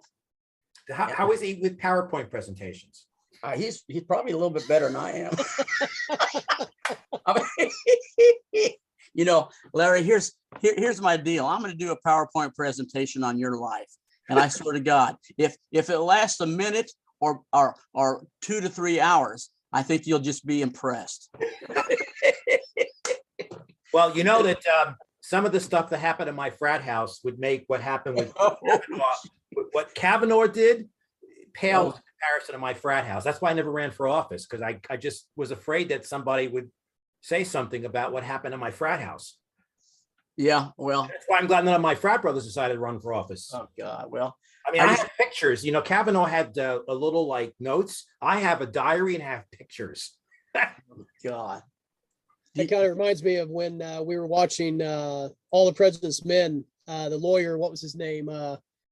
I forgot. I can't think of it at the top of my name right now. But he goes, "What the stuff we did, back in college was way worse than what we did here." So I can only imagine what Larry did in his younger days. Wasn't what I did. I was surrounded. My job I was playing Casey. I was the frat historian. So I had to record all significant social events. And, anytime something sexual happened, I felt obligated to record it, because for many of my frat brothers was the first time. So anyway. Yeah, there we go. Donald Segretti. Yeah, it's got to be. Segretti, yes. Okay. Thank you, Brooks. Yeah, I couldn't think of the name at the top of my head, but David, you'll edit the last 2 minutes out, right? You will see. Well, I just got to ask you, Larry, do you like beer? I still like beer. I like the beer drinking better. I got to go, guys. Take care. Okay. All right, have fun. Thank you, Casey. Well, this now opens up the last portion of our show for the water cooler talk, the free for all. So anybody that wants to share what they're working on, now is the time. So, by the way, I put a post in the chat room. Does anyone have David Ron's email address? I don't think he's really that active anymore. Oh.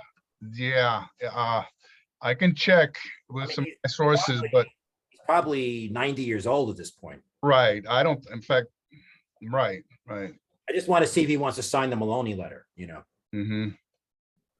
And earlier, what happened with the, I don't know what the hell we just saw on the screen, but we had a newcomer, I don't want to say an infiltrator, because everybody's welcome to attend our events, but whoever the TJ or Terry Johnson was, like I say, I don't know what the hell we saw on the screen, but I put him outside the room for a minute and then he just disappeared. So I sent you an email about that, David, if you saw, I don't know if you saw it yet, but my comment to you is, considering our recent conversation about Zoom and WebEx security, you have now been officially Zoom bombed. That's what a Zoom bomb is. Really? that's what that is, huh? That is what a Zoom bomb is. And I applaud your quick action and recognition. The only thing you can do is eject the person from the meeting completely. But I can't tell you how many times I've seen this happen. It's unfortunately a vulnerability that Zoom has been dealing with for over 2 years now. That means somebody needed to have access to the password and everything. Right, you're right. Well, no, you Well, don't really need, you don't really need the password. It's embedded in the connection link. So anybody who finds their way to the Eventbrite site or other mechanisms, that's why you can't post these things on social media. Because I don't know if you saw it. I saw it, and it was a young kid and another kid dressed up as an animal. And it was usually, it's the same thing as the photo bomb. You know, it's intended to be no more than 15 seconds of disruption, and then they go away. And it was you know, they had a little axe. Oh, yeah, and a costume and That was Yeah, at least it wasn't porno. Oh, that's, yeah, well, that's, we won't talk about that. That was in Larry's frat house, I think. well, it'll definitely be edited out before we post on YouTube in the replay. But for those that appeared live, you got a chance to see it. But yeah, I mean, I went back and looked on it. They had signed up for an Eventbrite ticket, and they weren't in our. I looked in the email list, and they've never attended our event before. So, of course, anybody that's scrolling through on Eventbrite, they can see that they can sign up for an e-ticket and attend. But they were quiet for a little bit, and then they just popped out there. But so Zoom bombing, okay, that's something new on me. We've been going on a little over a year now in our shows, so it was the first time we got hit, I guess. But hey, somebody's taking notice. Yeah, so, right.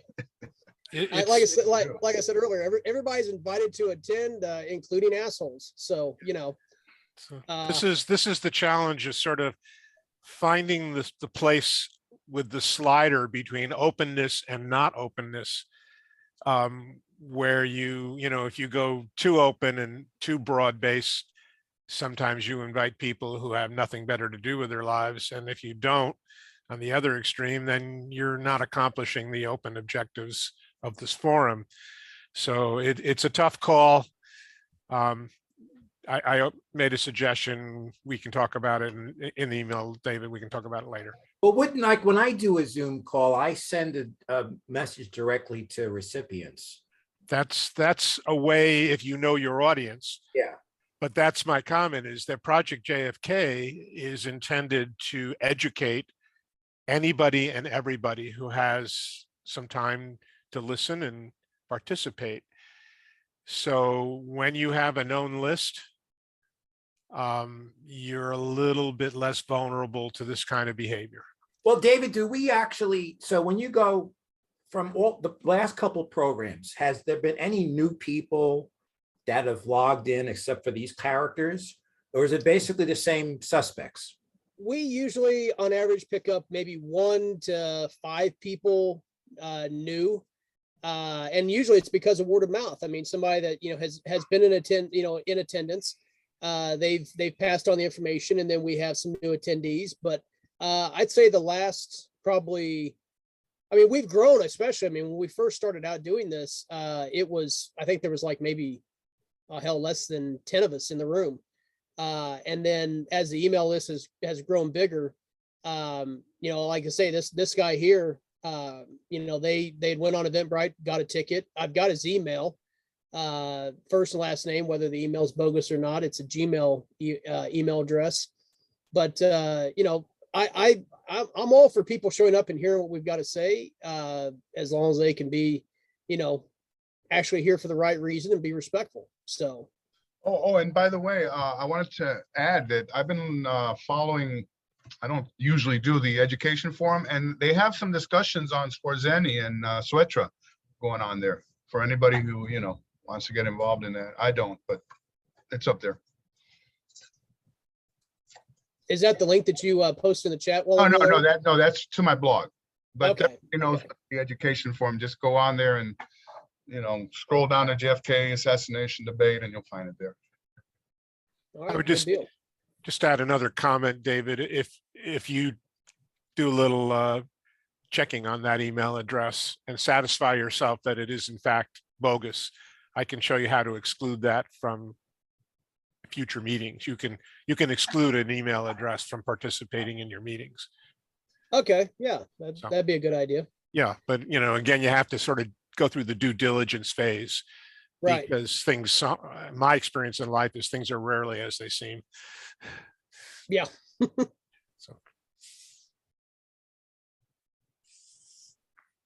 Well, let's see here. Would anybody like to, the floor is open for anybody that would like to talk and share their information.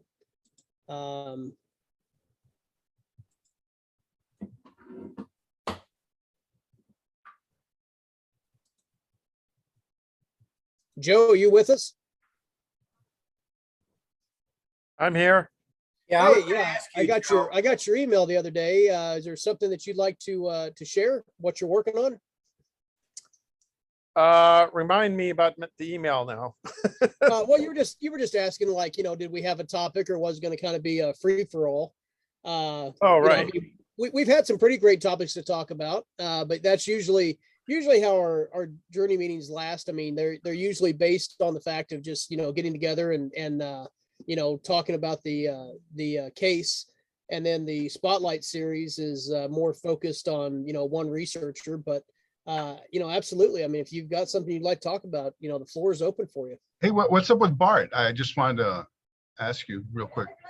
I haven't, I got an email or a WhatsApp connection with Bart. I don't know if he just asked me about the some stuff I'm supposed to send to him, which that'll be happening. I've told him it'll be happening for quite some time, but I've been kind of all over the place with getting the information to him, but I hope he's not pissed at me. He's always great to have in the room with us. Definitely, I haven't heard anything, bad. I know he was, kind of taking a little break right before spring happened, but, hopefully he's doing well. We wish him the best. I want to circle back with Joe. So I think we've been talking to Rex, and have you seen any improvements lately with the online collection for the JFK collection and NARA? Meaning NARA's own online collection? Yes. No. Okay. I mean, Does anybody know how their digitizing is taking place? I know they were putting together a team to digitize and release. Has anybody got any updates on that? No. Joe, did you have a chance to look at the release from December? Do you have any? Have you checked out any? Is anything in there that you found interesting? I haven't been able to go through all of those documents. No. What has been preoccupying my time is trying to come up with a total list of all RIF numbers I could find, correlating with everything that I had from the review board and everything they put in the Federal Register, the unpublished lists that they created that they summarized after April 8th, 1998, because they were releasing so much material and they're going out of business in 98. They did create lists. I do have them. You have to go to National Archives to get them.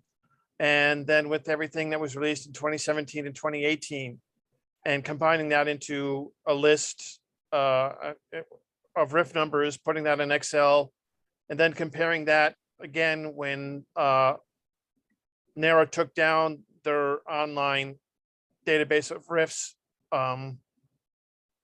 RIF sheets, really. You couldn't get to the actual document. They took that down in September a year or two ago. And then in May last year, they put up an Excel database of about 5 or 6 databases. And I've been going through all of that. So I finished that basically. And I have some RIF numbers that they don't have at all that they should. Some numbers jump around. Sometimes things jump around. And RIF numbers are divided into 3. You have the 3 sections. I mean, the first section of 3 numbers is the intelligence agency. Then the first section of 5 numbers is the subject. And then the next, the third part of the second pairing of 5 numbers would be like how many documents on that subject an intelligence agency has. So I've been creating an Excel database on that, and I finished that. I've got like 330,000 plus RIF numbers. What I've been doing lately is going through CIA documents, because the Mary Farrell Foundation, when they got stuff, the RIF numbers weren't quite up to snuff. They have documents before they got RIF numbers attached to them, and a lot of things are organized. You have to go back and forth and figure it out, which I did for some things. Yeah, so Joe, the latest I got from Rex is that, so one of the attorneys went on the JFK, on the collection website, and there was an Excel spreadsheet, and it claims there were 22,933 records that were being withheld in full or in part. Rex said that's in excess of the estimated 16,000 that's been, said to be in play. He said this might be because there's 144 NSA records, 194 Army intelligence records, which do not appear in the official database of 319,000 records. Right. Not a single 155 Secret Service record. So that's interesting that the potential number that was listed in the spreadsheet is more than they're publicly saying was still outstanding. And I don't trust anyone's numbers but my own, because I don't think anyone but me has gone through everything. So I could share what I have, but it takes a while to explain what I have. And Bart has been sending me documents from Malcolm's collection, and Malcolm was a bit haphazard in what he collected, and it's also interspersed with stuff from other archives outside of NARA. But occasionally Malcolm will find a document, and sometimes he won't copy everything. Like I would be anal and copy the RIF page, every part of a RIF page, if a RIF page was more than one page, and the entire document. Malcolm would only copy what interested Malcolm from a document. And sometimes Malcolm would copy the RIF page and sometimes he wouldn't. So I'm spending a lot of time trying to figure out what the hell Bart just scanned and sent to me. But sometimes it's gold and it's a RIF page, and it's a whole series of something that is not in any of the review board stuff or NARA stuff. Or it's a document that tells from an intelligence agency that we had not previously heard or known about as ever having records relating to the JFK case. So I've been going through that, and I've finished that, and I'm trying to go through CIA documents. The mid-range would start like 1001. I'm up to 1007, but that's really about 3,000 or 4,000 or 5,000 documents, matching up the document with its 1993 number and with its proper RIF page. So that's slow going. But once the CIA records in particular are tough to try to figure out that way, because a lot of the CIA records were released in 1993, and thus avoiding getting a RIF number for a long time. So I don't trust anyone's numbers when they say, oh, there's only so many thousand still withheld here and there. No, sorry. So, okay. But I'd love to see whatever Excel or whatever database you just got. Yeah, as I said, it's from the October 2017. So I'm probably going to get two more databases, one from 18 and then one the most recent one, which is probably going to comprise, I would think, probably 2/3 of the outstanding documents that they've identified, just based on the last. David, could I share my screen for a while to show you what I'm talking about? Yeah, absolutely, Joe. Go ahead. Let me see if I could do that. Share screen. Desktop. Is that working? Uh,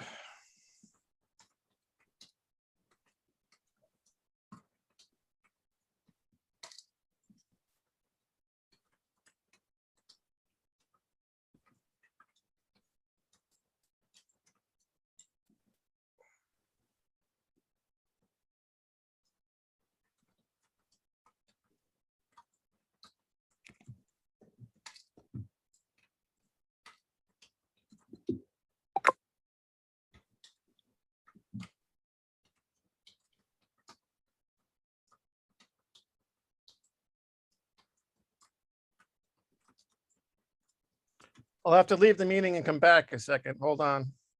Okay, I'll let you right back in.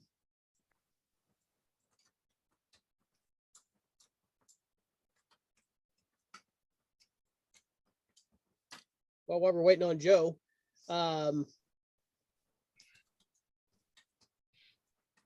Where's Brian? Brian's in Colorado. He's on vacation. Oh, He's Vacation. enjoying the mountains and his Ooh. retirement. He's retired? Yeah, he retired. I think it was 2 months ago. Wow. Yeah, he retired. So No more adventures on the roads, huh? no, just when we go, just when we go do our JFK stuff. So When is is that where he's relocating to Colorado? oh or- no. He just went for a week. Just him and his wife. They went for a sightseeing tour in up in Colorado. All right, Joe, we're back. We can see your screen now. Now, is this your personal spreadsheet, Joe? Joe, is your mic on mute?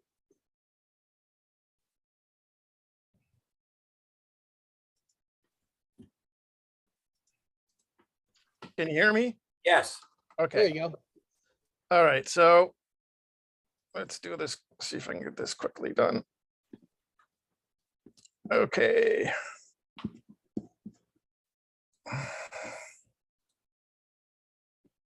So I'm going to, all right.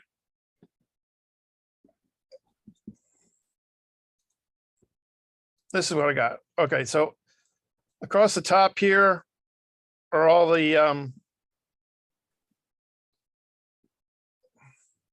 come on, cooperate. What is that? How many batches have been dumped?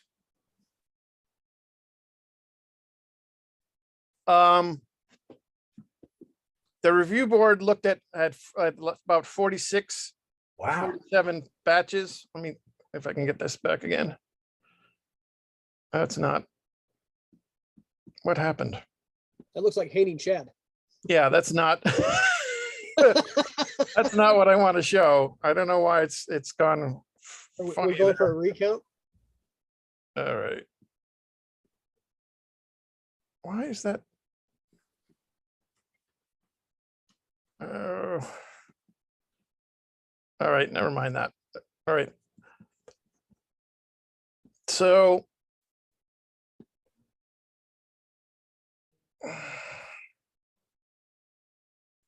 I have 335,514 ref numbers, basically.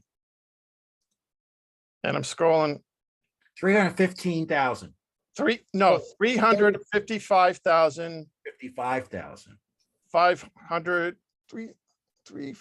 335,513.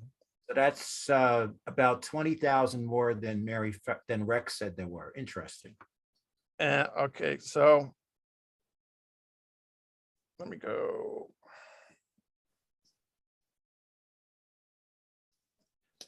So I have a riff at the very top here. Here's riff 104, 1001, 1000. Mhm. That's its 1993 number. Mhm. Okay, so, and this is its title. And you click on that and it'll give you the document in Mary Farrell. And then over here, we'll get you the riff number. Because sometimes the riff is not with the document. So the But link will be for I've the noticed sometimes, like with the Jim Johnston situation, there were two identical memos, and they had two different RIF numbers, but it was the same memo. Could be. There are multiple copies of the same document throughout the collection. That happens a lot. And that will be reflected here. Sometimes it depends. That's not really what this is for, though. But so this will be the RIF page, and that'll be the document, and in the middle here I have the 1993 CIA RIF numbers. Interesting. So I've got this down. I'm into about. Oops, come down. Yep.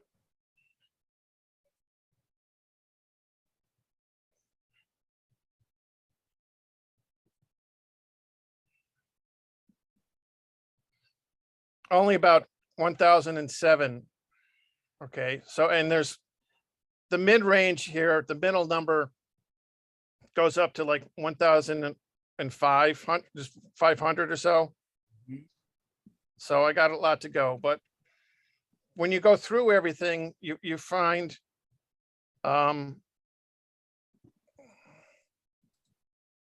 sometimes numbers jump 186 to 189. So 187 and 188 aren't listed for some reason. Hmm. And as you go down, if it's in black, I know it exists. If it's in green, I have a record of it in something that the review board did or the NARA released. Mhm. If it's in red, it exists because that number jumped. As you scroll down, you'll see more and more red. See, red keeps coming and Mhm. happening. But does that mean, so they obviously, they assigned a number, but it's what, it's not in the collection, or do we know it's in the collection, but it's withheld? We don't know anything about it because the numbers just jump. But like when you have a red number. Yeah. See, Oh, like those are here, those numbers that you don't have. Okay, I see. okay. So this is the middle number that jumps. Yes. See? So for like 104, 10196, I know there are at least 357 documents, Right. but then you don't have anything until 104, 1209 in the middle number. So 197 to 10208, those are middle numbers. That's CIA, and that's a subject that they're not telling you anything about, not just an individual document. So if these numbers should exist because 196 exists. So and wait a second. 209 exists. Have you asked NARA in a FOIA request to identify these records? No, not yet. What? So why don't you at some point send me the list of red numbers, Yeah, and I'll send another FOIA request and I'll add it to the lawsuit. yeah. Yeah, that's exactly why I did this. Okay. Okay, cool.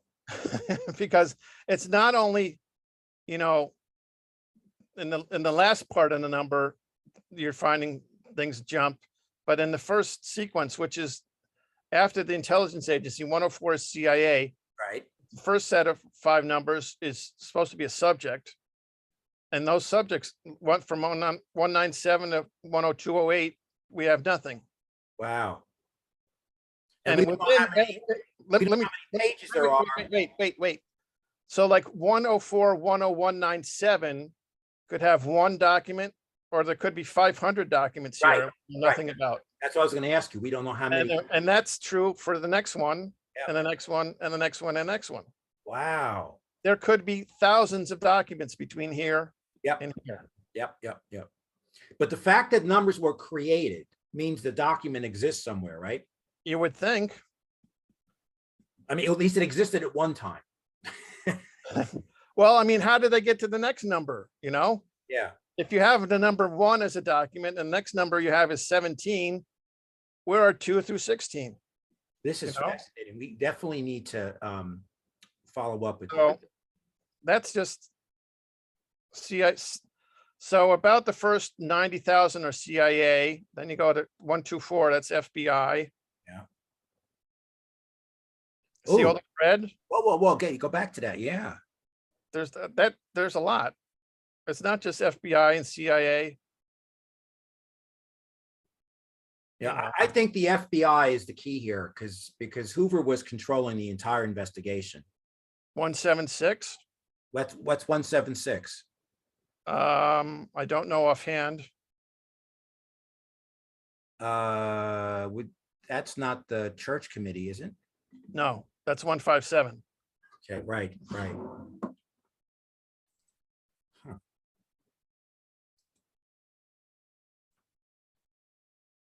176. I know it, but I have to look it up off I don't know offhand. 179, there's a lot missing. That's HESA, right? No, that's 180s is 176.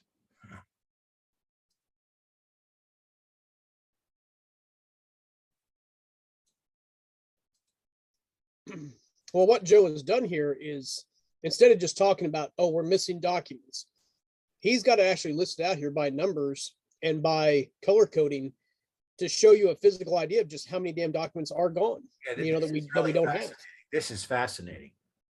This took about 2 years to do. You should write an article about this, or you know, or we got to get this to the archives and Yeah. ask them to identify these documents. I guess. Very least, I mean, even if they're withheld, you know, what are these documents? Mark, you've got your hand CIA. up. You want to say something? CIA, FBI, and 180. 180 is HSCA. Yeah. But let me just get past 180. There's some other ones in the 190s are Army intelligence.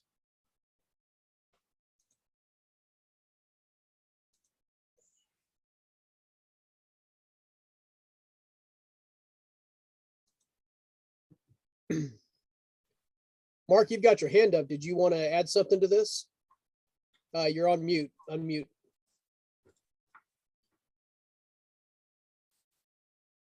Yeah, I sent a email a couple of months ago, I think, to Joe. I'm a retired DBA from a school district, and I would typically work with millions of records in a relational database.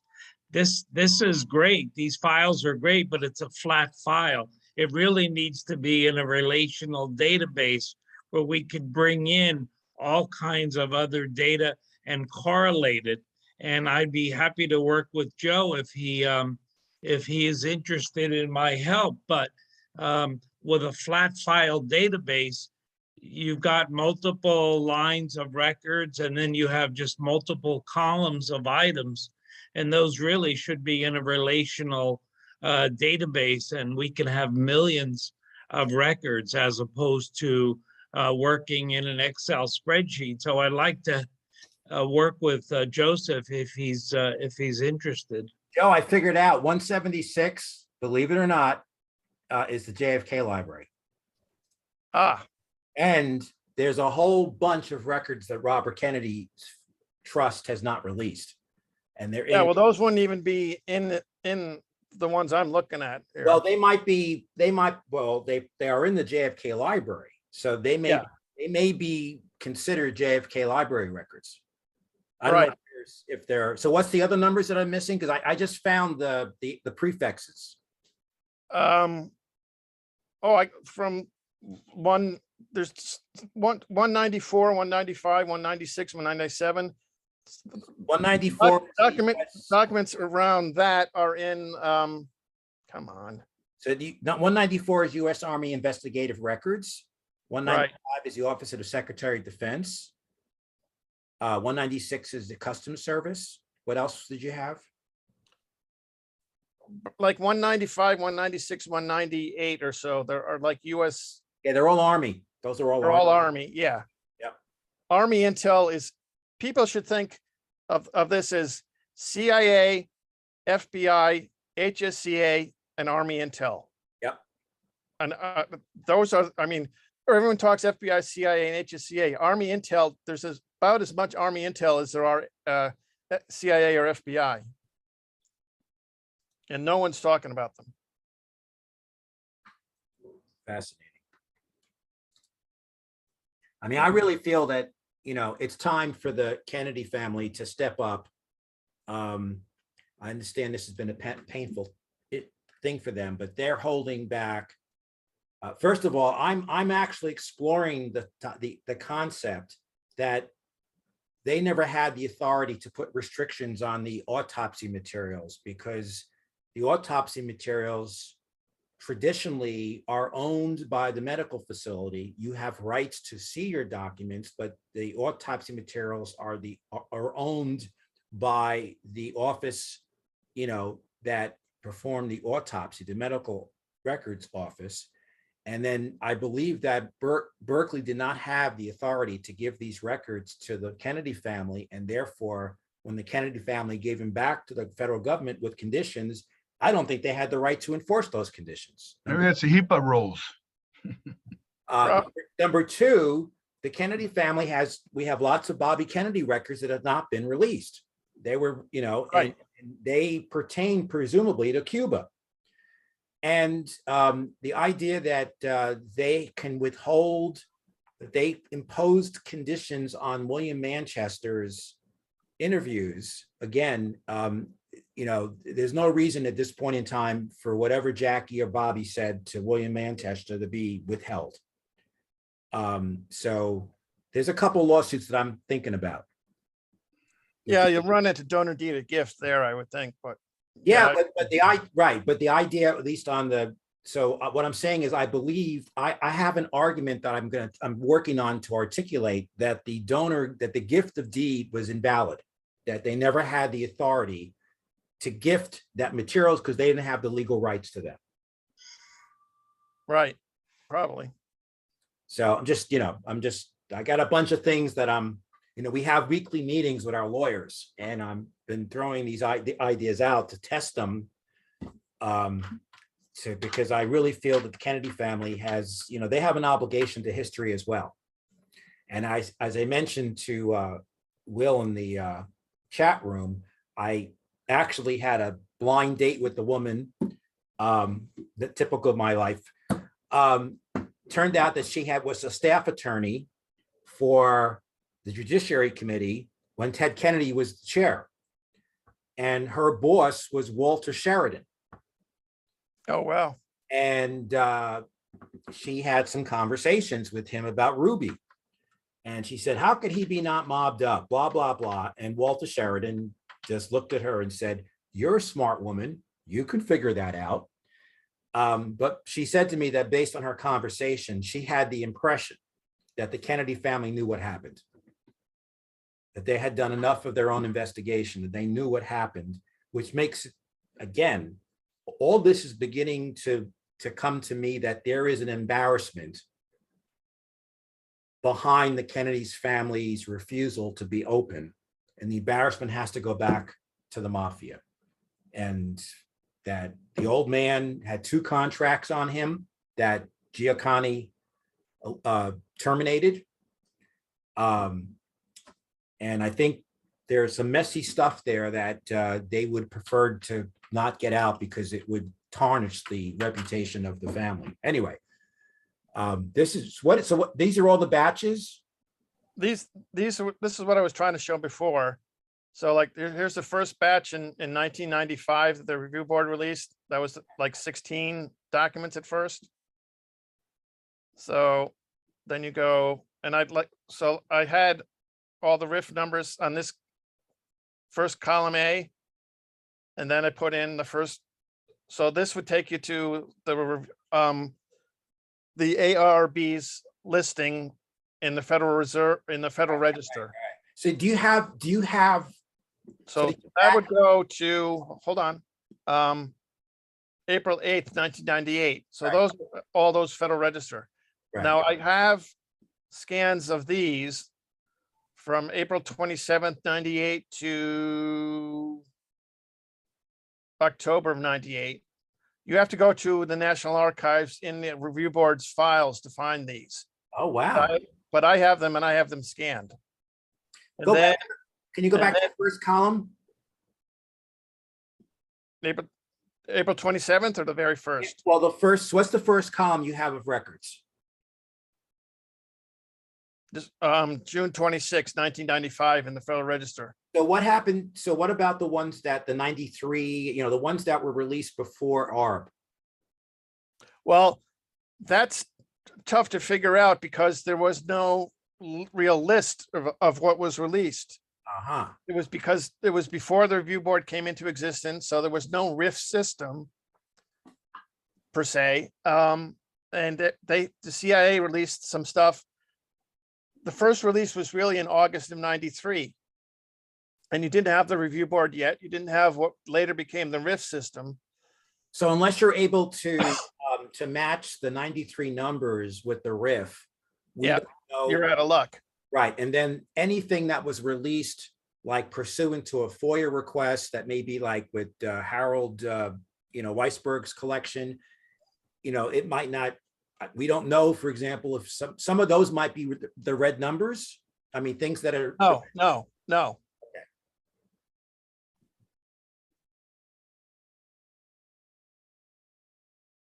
So, and then you have the 2017 releases and the 18 and the 2021. And they're all cross-referenced against each other. Okay. So that, yes, would correspond to, get a thing.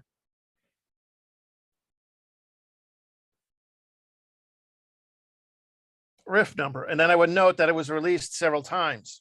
Mm. That 13 was released a few times. Now, how many, when you have the MFF column, how many records do you have a total at the bottom indicating how many of these are in the MFF collection? I tried to here. Yeah. What MFF are they or not? But you'd have to go look at that. Wow. Get this RIF number, go to the Mary Farrell page, put yes or no here. So have you done that or you haven't done that yet? I've done that to some extent here, see? Okay. Yeah. So yes and no. Yeah. Oh, interesting.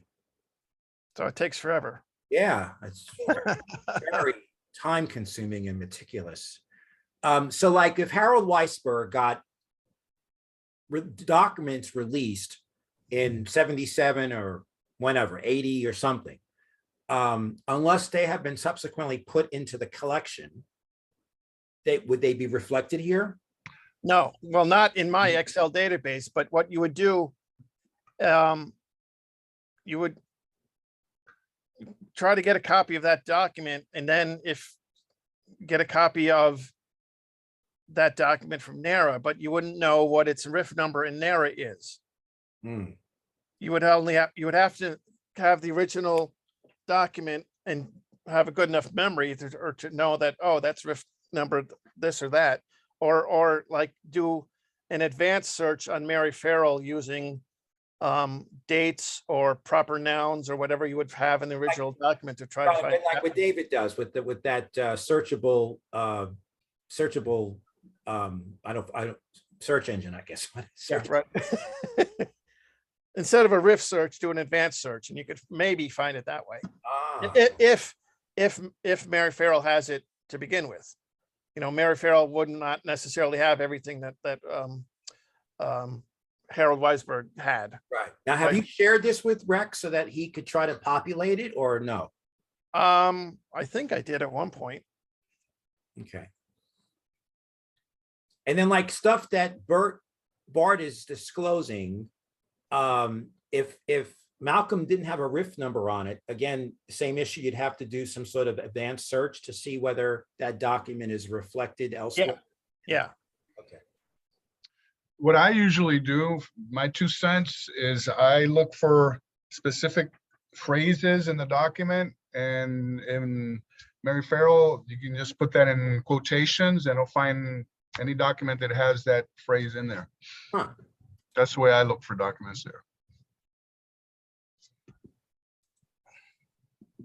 Well, And actually, you can use, you can also use the and, for example, I'm sorry, David, I'm just gonna finish. For example, a date and a name, and then you put in quotations and then and in uppercase, quotations, whatever, and you can do as many combinations as you want. And that's another effective way.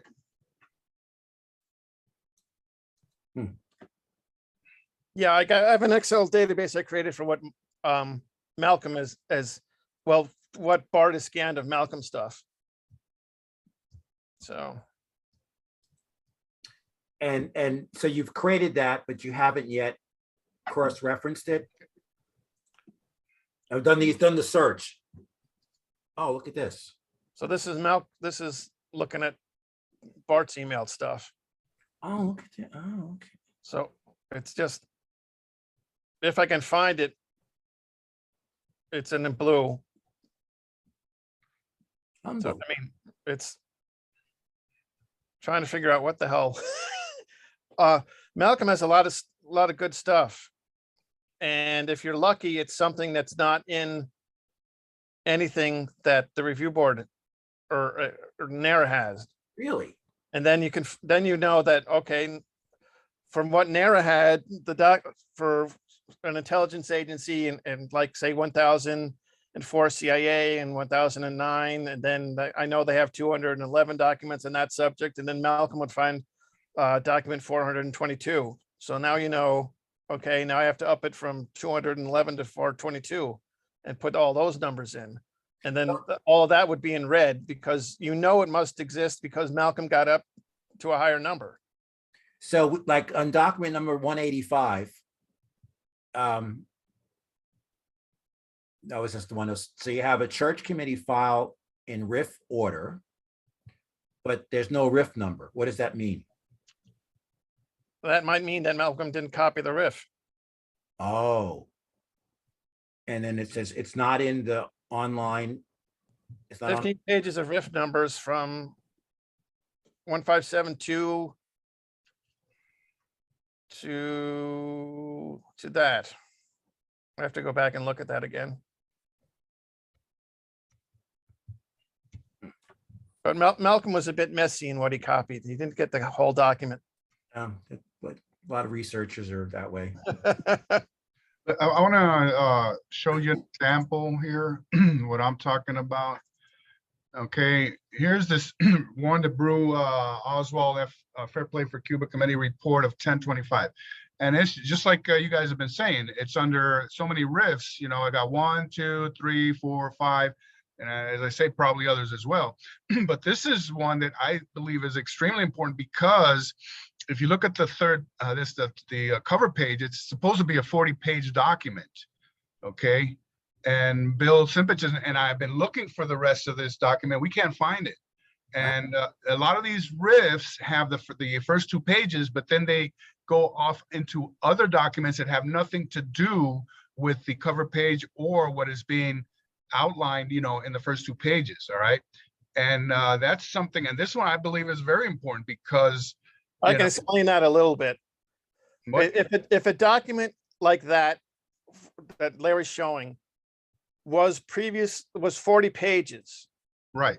And 20 pages were released before the review board came into existence, they would not release those 20 pages again. They would release the 20 that have been withheld.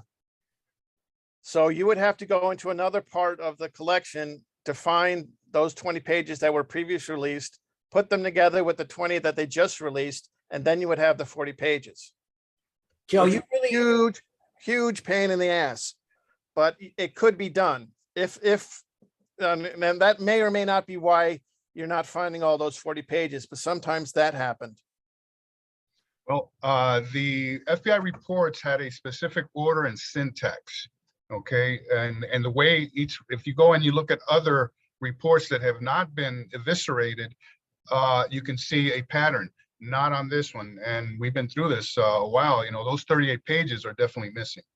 So Joe and Larry, there is an emerging narrative coming out that the records are really not. In fact, this guy Robertson, I think, wrote on Max Holland's website. Let me just, what was that article?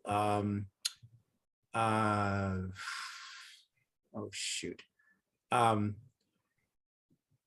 can't find it right now. Basically, that there's really no there there. And it's time for the media to reflect that this is just, there really isn't anything there. I think we need to write an article or have a journalist, and I could get some journalist. Now, I know that the guy that wrote the story about me was from Epoch or Epoch Times, which a lot of you people are going to get indigestion just hearing the name of that paper because it's out there on the right fringe. But my view is any place, if it's Lou Rockwell, if it's American Thinker, any place that's willing to publish. And honestly, at this point, I don't think publishing on Kennedy and King's helps us because we're talking to the parish there, right? So I think we need to write an article about that. There's a story behind these records, how complicated the holes there are. It's not intuitive, Joe. As you go through this is something that has to be explained. I think we need to put together an article and basically about the flaws in the system and what do we need to do to really get the complete story before we can actually put this to rest in terms of the records review. And this is something that I would want if we get an oversight hearing. I want Joe, you to come and testify to talk about it. So you got to start thinking about how to organize your thoughts. But I think we need to do an article, or at least I can get reporters to cover this. So, and you don't have to, like right now, the job isn't to try to get all the reds identified. It's the fact that we have all these reds. Right.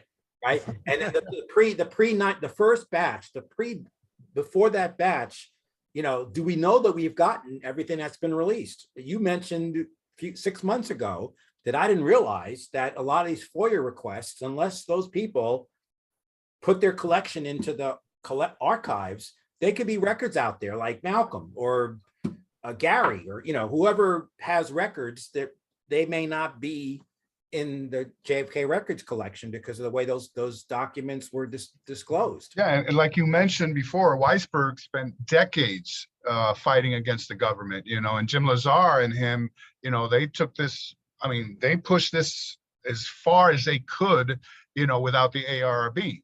Now, I think his collection was put into the records collection, right?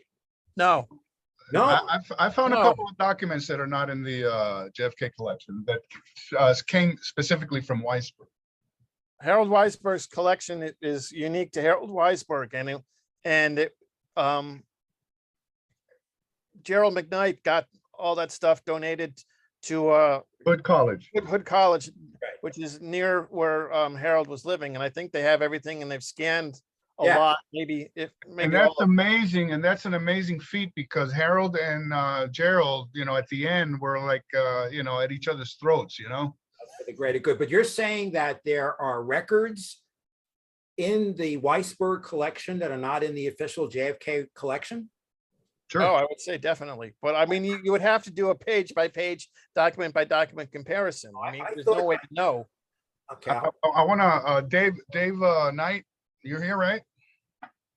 David? Yeah, I'm here. Go ahead. Yeah. Can you tell us how you were able to get your copy of the entire collection? Because you sent me a copy of that, and maybe you can chime in on that. Are you talking about the Weisberg collection? Yeah.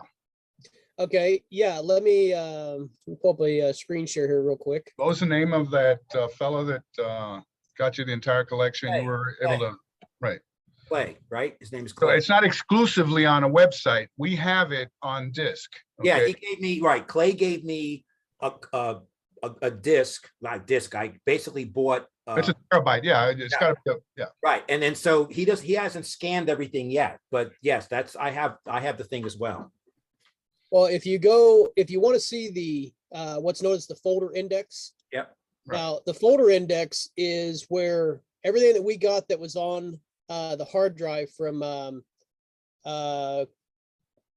Clay Ogilvy. His Ogilvy, name was yeah, Ogilvy. Ogilvy. yeah, when I met up with him in Dallas, me and Brian went to Dallas to the library and did some scanning. Well, then we came back and I met with him out in Lawrence, which is where Brian's at. And he had the entire collection, scanned onto a hard drive. And then I made a copy of it and we have it in our archives now. But most everything that I saw that was in the archive, or which was in the Disc. in the disk drive that he gave me, it's right here online. Right. Now, obviously, it's a whole hell of a lot easier to just clone the drive than to Right. sit here and download every single thing. But anything that you want, I mean, you can go to the main page of Weisberg, which is right here. Yeah, run a and, search. Yeah. run a search. But if you want to go directly into an index, Right. which is where all the index files are at. Which it wasn't supposed to be. We discovered that from Yeah. working with you can't get to that anymore. From Right. Well, actually, you can, because it's, if you go to projectjfk.com. I know, but before, if you put up a file, a document, you could backtrack on the directory tree and get to there. You can't do that anymore. Right. The other thing that when you sent me that entire collection on the disc, remember, Yeah. he's got the Sylvia Mar files in there, and I found those to be very, very What files? Sylvia Mar. Oh, Sylvia Mar. Okay. Let me see if those are. Let me see if those are on here. No, you'd have to back up. It's a special. You'd have to back up on the directory tree. Under M, right, for Mar? Yeah, well, yeah, it would be, under M, but that's her correspondence. I'm talking about her specific document collection. And it's, Okay. yeah, I know what you're talking about now. Yeah. right. And I found it on that disc that you made for me. Yeah, he got her materials, right? And he put it into his collection. Yeah, they put them at the hood. At the hood. But yeah, I mean, a lot of people, I mean, they know how to get to the main page. But as far as the index You click on files, parent directory at the top there, click on parent directory there. It'll back you up right there, see? And if you go Yeah. down, you'll see Sylvia Mar there. Look, if right there. Whoop, Yeah, missed But it. then if you click there, they're not there. If you click, Oh. yeah, I see, you know, or the link is broken. The one that you sent me had all of that, yeah. and the Ray Marcus, everything. Well, what I did with that is like I say, I got that from Clayton Ogilvy. Clayton, that's his name, Clayton Ogilvy. Mhm. And he made it available to us, so we do have it in the archives now. The Project JFK archives, which is where we've got, I mean, several backup hard drives, and I think that one there was it would all fit on a. Well, I know one terabyte, but I think I've got a 512, and I've got everything backed up on a 512 gig. Mhm. 512 gigabyte hard drive. But yeah, I mean, it's a massive collection. It took, I think, to make the copies when you're moving that many files over. I mean, hell, it took like 17 Hey. hours. I mean, it was a long process of cloning those drives. Yeah, I had basically, when I was talking to him, I had to buy a drive to his specifications. I mailed it to him. He loaded everything on it and then mailed it back to me. Yep. See, but the thing about that is having your drive is how are you going to search through it, because you've got so many files, any search function is the best way, the way it is right now, where Google searches it for you, and then gives you the listing of whatever you Well, punch in there. I use it when I search it. I'm searching for a specific thing. So like if it's A phrase or a name. Yeah, but so many PDFs, it's just. right. Okay, I want to share something here real quick. Let me download this photograph and then I can pull it up. Our friend Doug Campbell, the one I was talking about earlier with his links on the affiliated website page, he has sent me a photograph that he wants me to share. So let me get this pulled up real quick.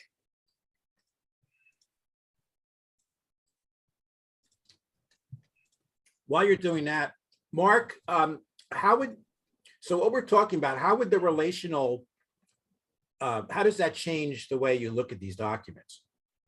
The way that you look at them, you can query the database using English language queries.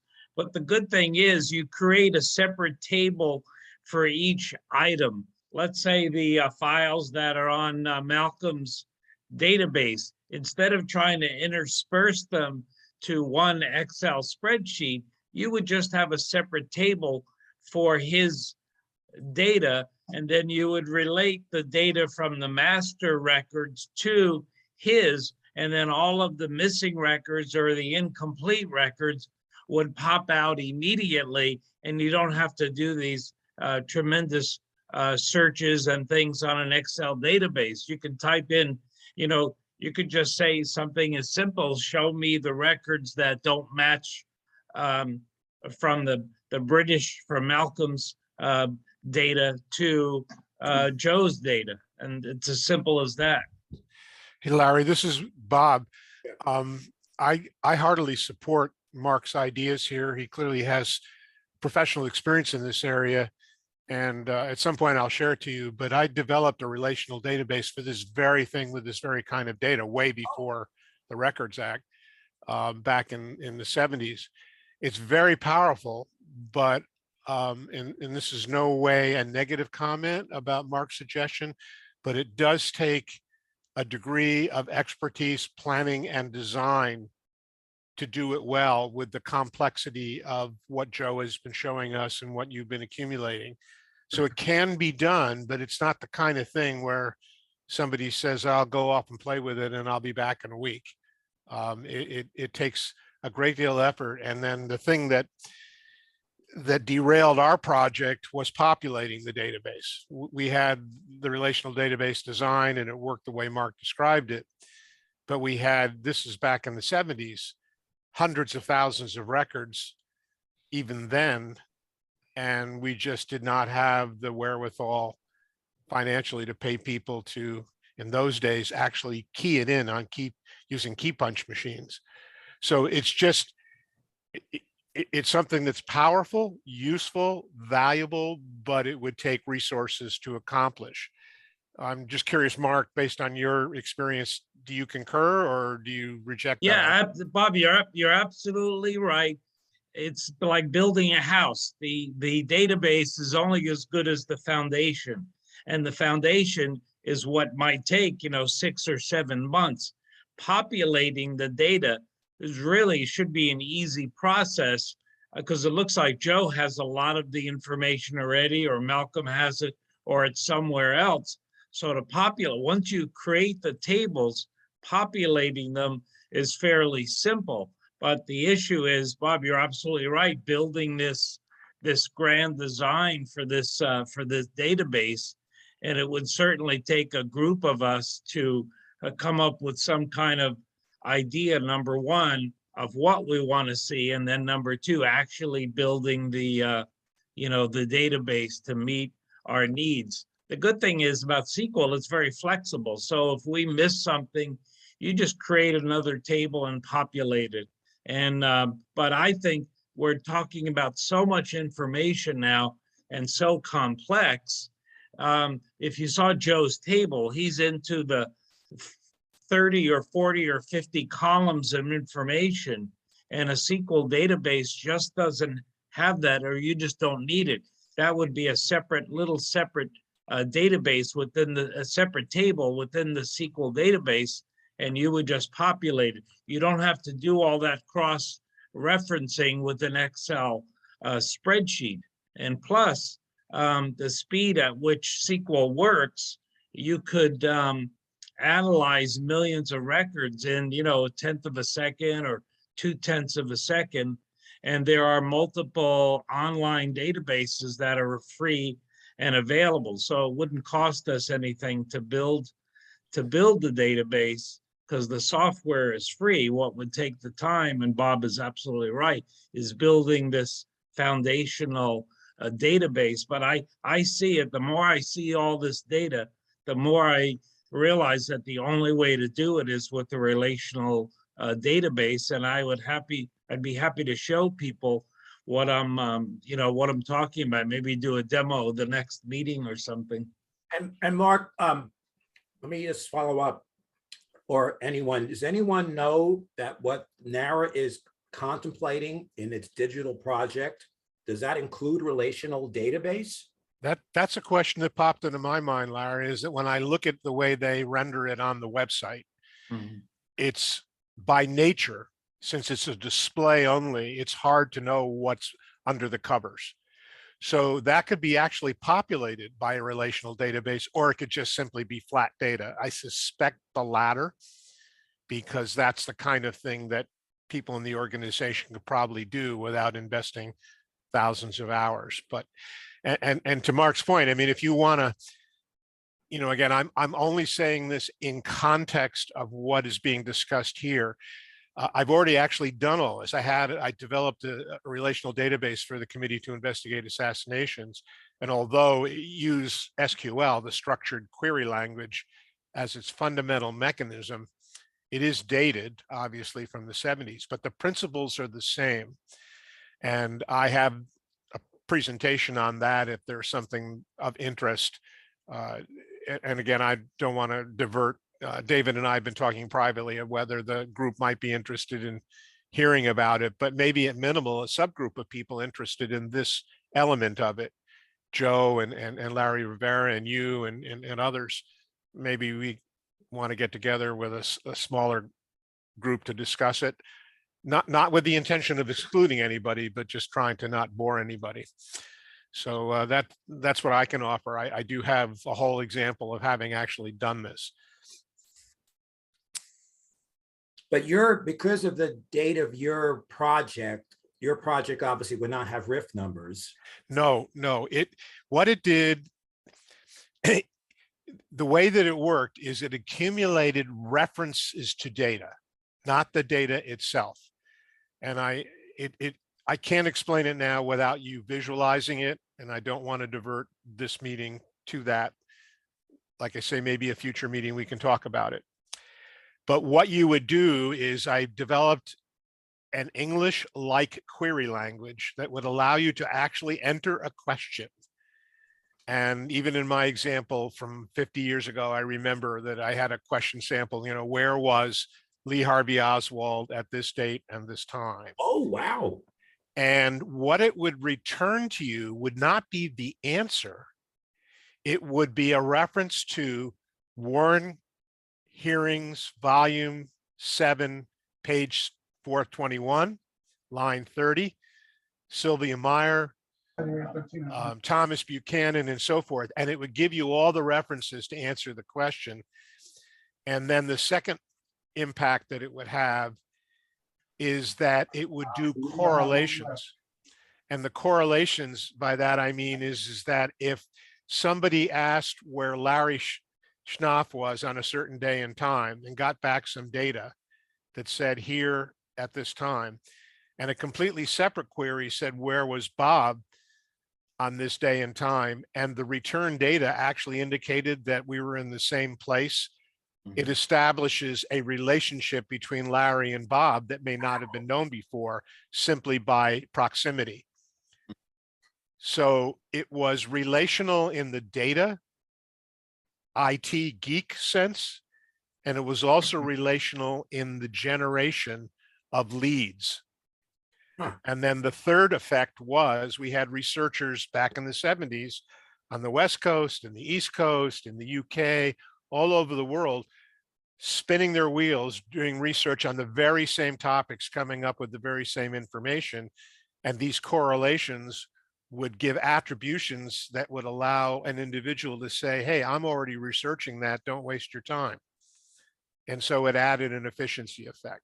So these are the potential outcomes of doing something like this. It's very powerful, and notwithstanding it being free, as Mark points out, because SQL, there are a number of implementations of SQL that are available for free. It does require some planning and thinking. And I think, Mark, you threw in a number like of months or whatever, 8 months. I would say absolutely minimum. It would probably take that or a year just to sort of design it. Yeah, I think you're right. And we could be driven by the phenomenal work that Joe has done and others Absolutely. have done. Absolutely. So you That would could- be the template, I think, for starting of the tables. And then Bob, whatever you had, we could add on to it or extract information from it. SQL stands for Structured Query Language. So if you want to search something, you just say, select this from this where, Larry was located on 10/12/1965. You could just say that just like in an English statement, and you would get your data. Wow. So Larry, if you want to underwrite this, How much do you think it would cost? oh, I don't know. I mean, the cost, the obvious cost up front is not dollars. It's human time. Because we've underwritten, we've got investors for John Orr's, project, the 3D animation. And John Orr and I are the general partners, but we waived any profits to get more people, and we're just going to get our money back. But Right. So here's an aspect of this that may distinguish it with that. And I know you had approached me a couple of years ago on that project and so forth. The thought in the back of my head is that if this group as a core, and the people, there are 15 people still remaining who are listening to this conversation, this evolves as a value statement for the group and for the objective of the human beings around the world that are doing what we're doing here. It has to have one key element that what I did back in the 70s, we knew going in was a risk, and we failed because of it. It has to have, call it what you want, but sustainability and longevity. So just for the sake of the argument, let's say, Mark and I and a couple of other people jump in and we actually have something that is better than a prototype. It has to have a plan in which it can survive the next decade and for the next generation of researchers. It has to have a home that's sustainable. It has to have choices that are made technologically that will map to the future. In other words, you can't use archaic software, and it has to have the people to drive it. And that's a hard thing because the people we know are the people we're looking at on this meeting right now. There's a reasonably wide range of ages, but tending more to be more senior folks. So I'm going to say I don't want to sound like I'm pontificating after I sound like I've been pontificating, but I've seen so many things go. I'm thinking that there's an opportunity, depending on how this design, if this could be used not only just for JFK, but for other historical investigations, or just government data in general, there might be some foundations that might be willing to invest in this, because if it might advance their missions. That's why I made the comment about, what NARA has got going. Yeah. I mean, they have countless millions of items of all types for centuries, and they have to be managing them in some reasonable way. Although I will add that in 1973, that my project I proposed it to the United States Senate, and in that time, the United States Senate didn't have a single computer, let alone a database. Well, so we know that there was a recent article about, there was testimony. I think it may have been part of the week, in March, with the FOIA thing, Sunshine Week, that effectively NARA's budget has been flat for 30 years.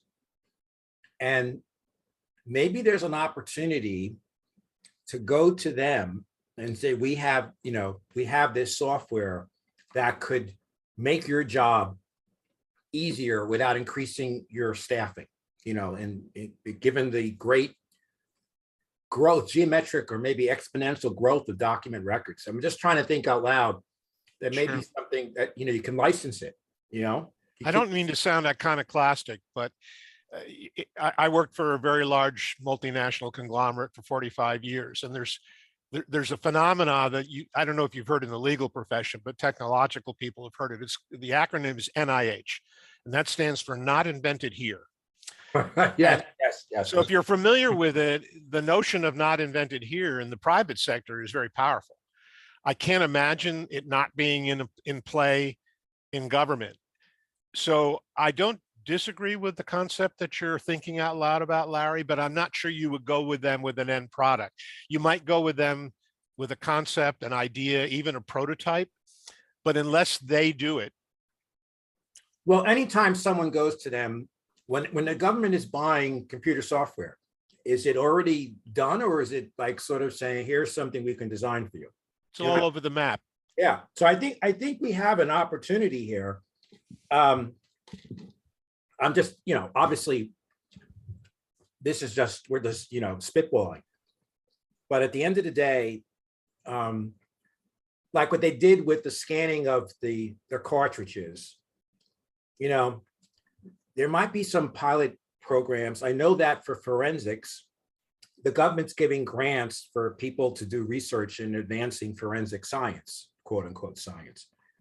So there might be some informational stuff. I'm just, there's got to be something out there that if we get some people to focus on that,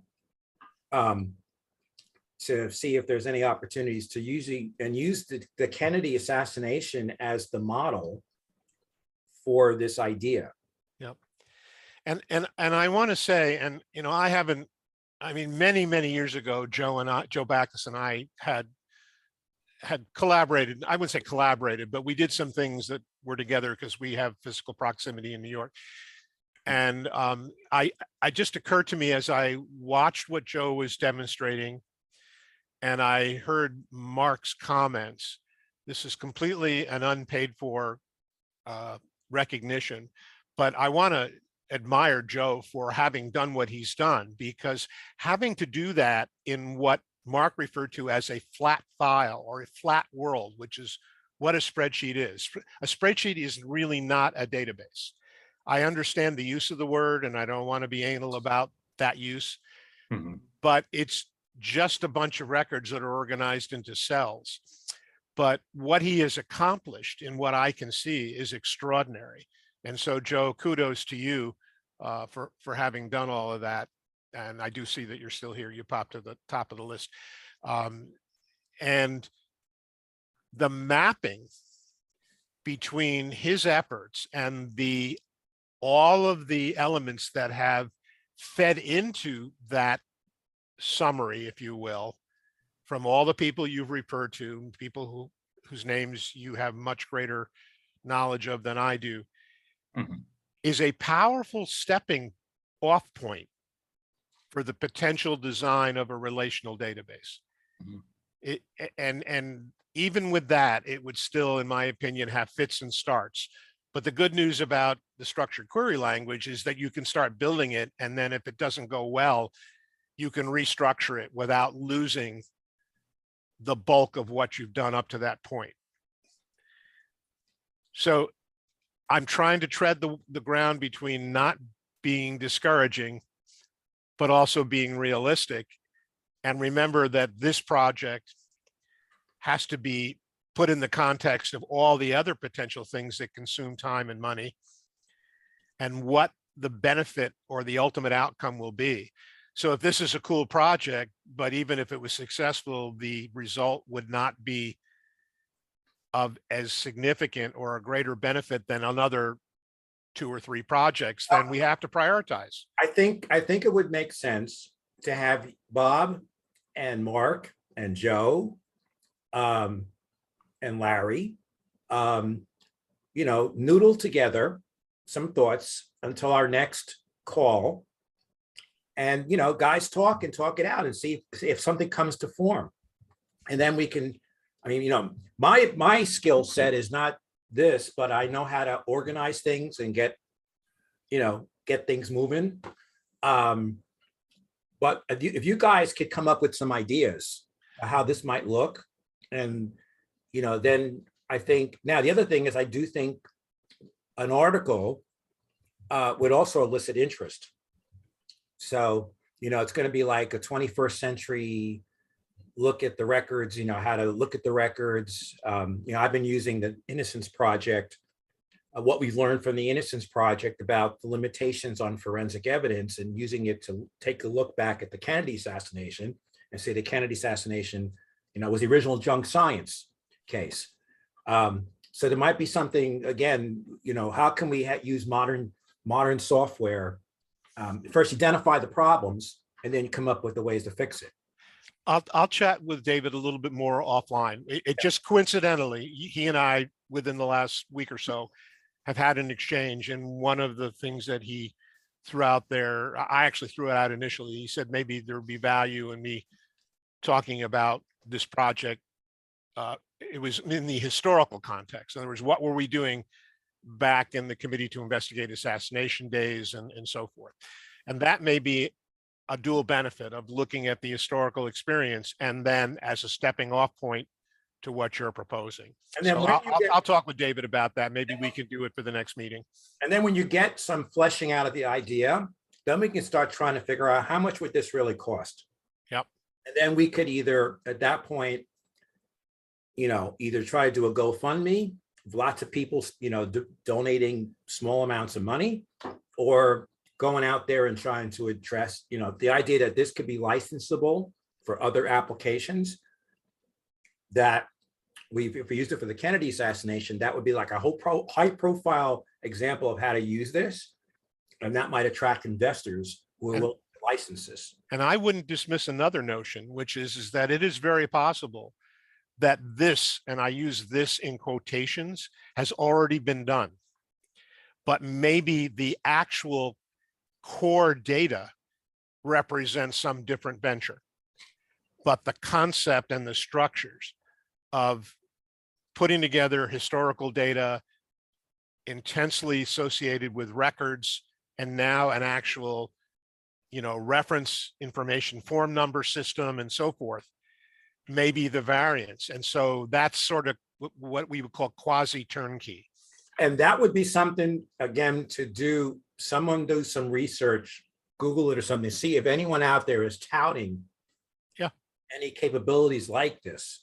And I then believe that there's some of the historical, even corporations have lots of records. So there's got to be someone, think about all these relational databases out there. Did Oracle or whatever, one of them come up with something like this? Yeah, well, Oracle is a commercialized version of a relational database, and there are a number of others. But as Mark has already alluded to, SQL went down parallel paths in what they call the open software model. MySQL. Like Larry is right. MySQL is the one that is, in fact, virtually every website that you see that is online now, MySQL is what drives that website. I would suspect that even Project JFK and the blogs that have been, that that David populates and so forth, MySQL is the underlying data repository. And there's a language on top of that and so forth. So now we're really getting, nerdy. And then maybe that some company, like I was once, a company approached me and how do you do due diligence, environmental due diligence on a transaction? And I kind of did a flow, and they bought that intellectual property from me. If I was smart enough, I would license it. If I was younger then. But maybe we come up with something for this particular application that may be an Oracle type of the world. I think one of the main issues here is creating, and I think Bob mentioned it, a front end that you can use to manage, because it's not just the data itself. And MySQL, I've worked with Linux, MySQL. In order for example, in order to work with it on your computer, you have to install not just MySQL, you have to install other programs that are required, like PHP, Apache, in order to run the MySQL on that platform. So it's not just a matter of, there are many different forks here that have to be dealt with. you build it like a pyramid. And I, Right. again, I 100% agree with Larry. I actually spent more time developing the natural language query system back in the 70s than I did on the actual database. Wow. And so that may not be true now because we live in an AI world.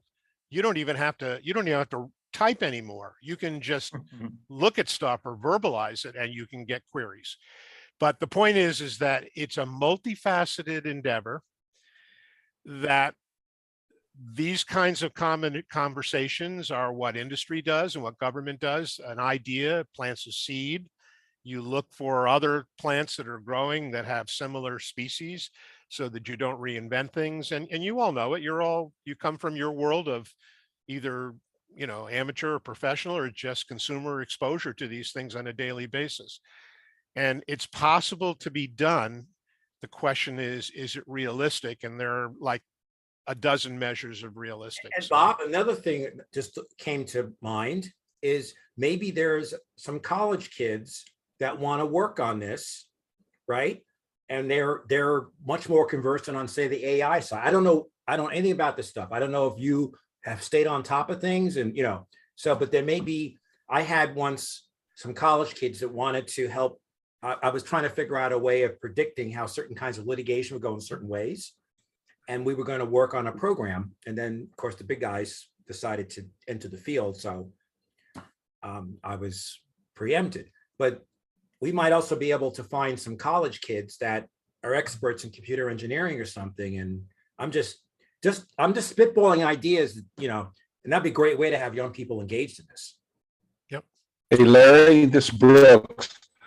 Just want to make a comment because I'm hearing kind of the classical art versus science components of this. And my take, just listening to you guys, is that the software itself is a science. And the art, from what Mark said and what Bob's added to, is this work that's got to be done over a period of 8, 9, 12 months to basically build that platform, the basis upon which that software can execute. And you're aided by the fact if you have insider knowledge.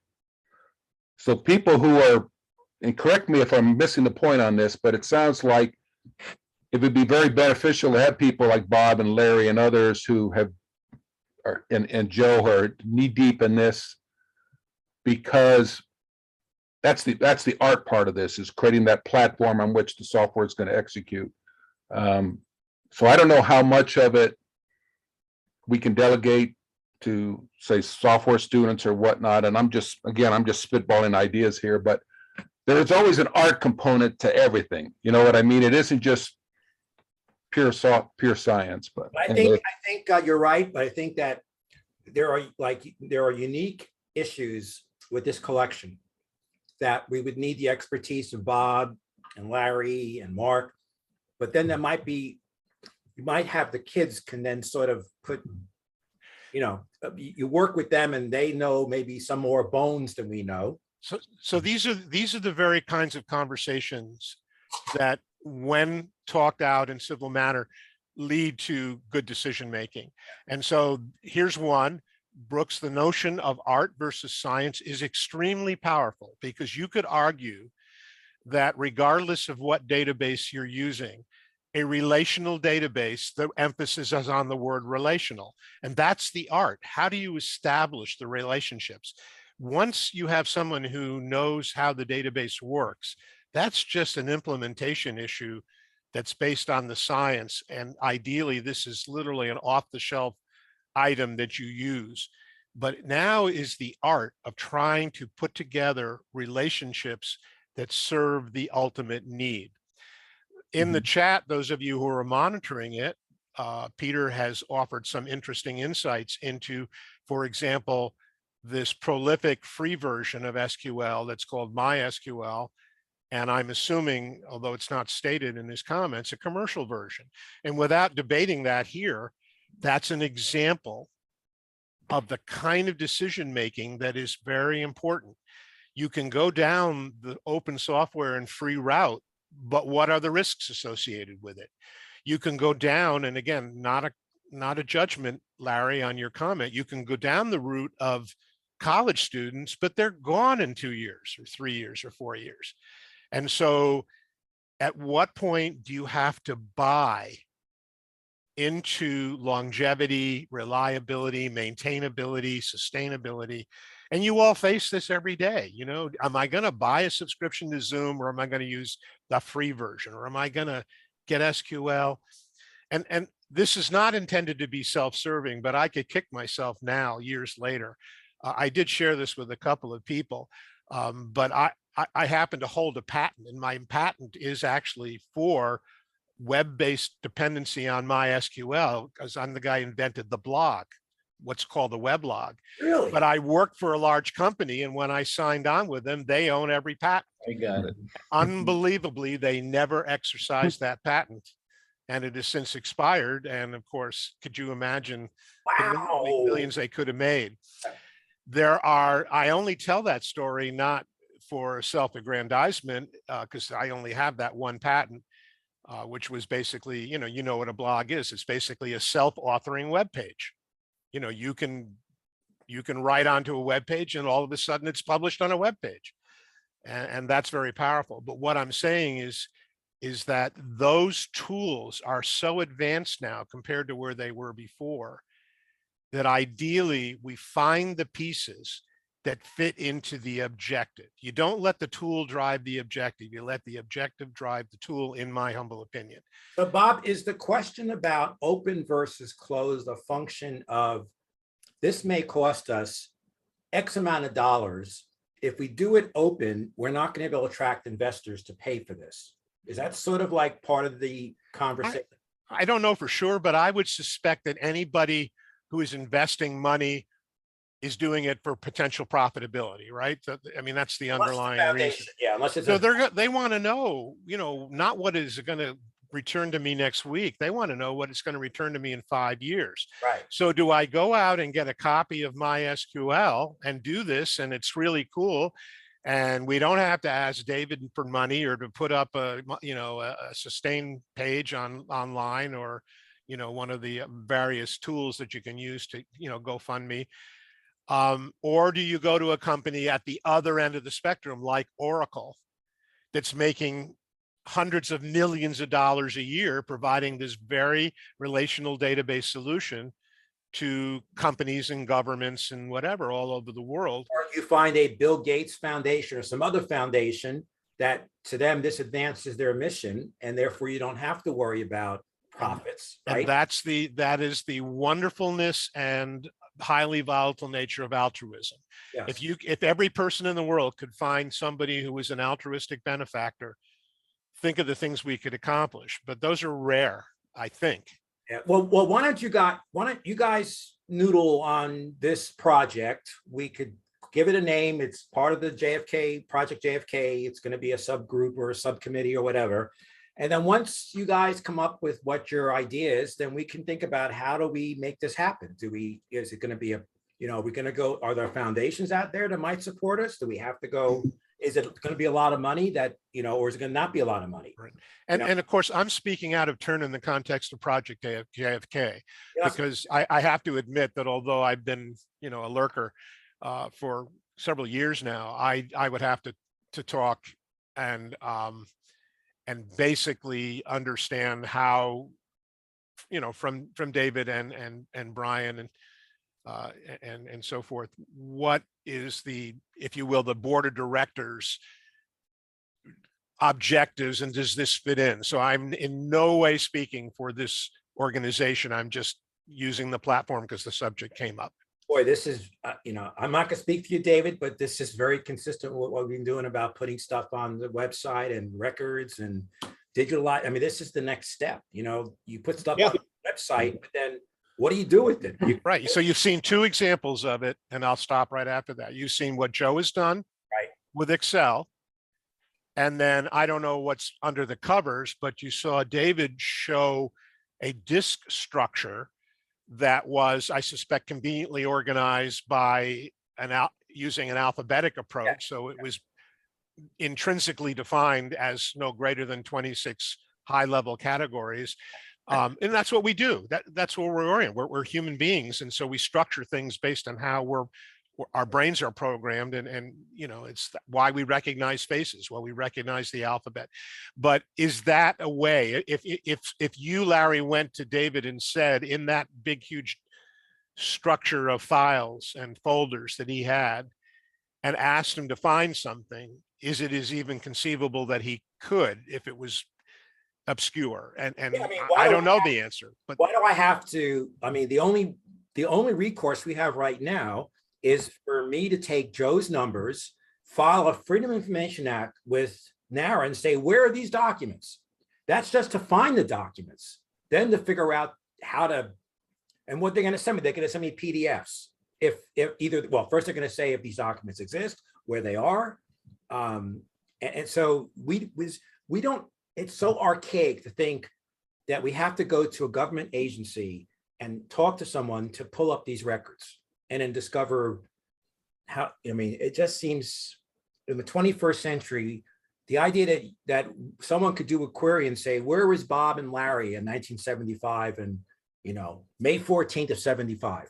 Were they in the same state, the same town, the same room? I know the answer, but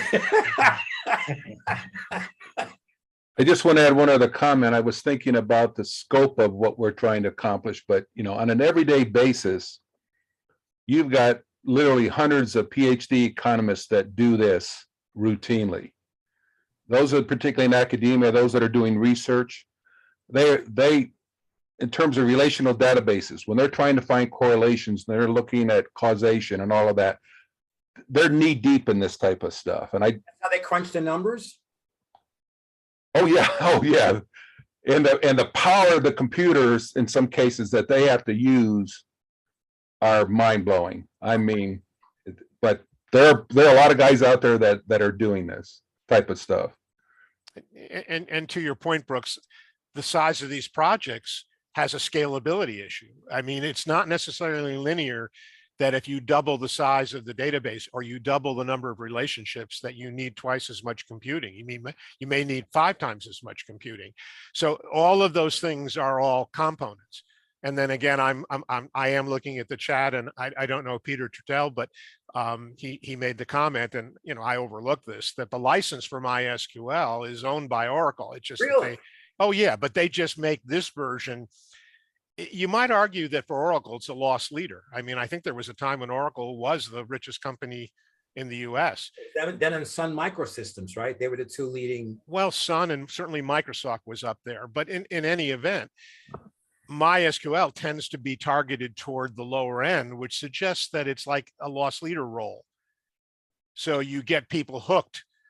When I say people, probably businesses hooked. And then when they scale, their scalable direction is to now a product that would profit the original vendor. It's like GM selling you a Chevy and then you decide to buy a Pontiac and then an Oldsmobile and a Buick, right? So in this hour discussion, we've probably tackled a dozen moving parts. I would offer that there's 10 times as many moving parts that may come into the conversation if this gets legitimized in any way for Project JFK or for Brooks, is your point that because there are likely very powerful systems being used by economists, you know, the Fed and every place else, that the odds of us coming up with something that would be investable is probably not very high, and therefore we should be thinking about more foundations or just raising money as a I think you've got 2 things here. You've got the concept of what it is you're trying to accomplish, and then the actual, the mechanism itself is highly customized. You know, to build a foundation, the platform on which you're going to analyze this data. I don't know from one project to the next, and Bob can weigh on this, and Mark. I think as you go project to project, that degree of customization becomes a burden. You know, so what you're trying to market is a long way from turnkey.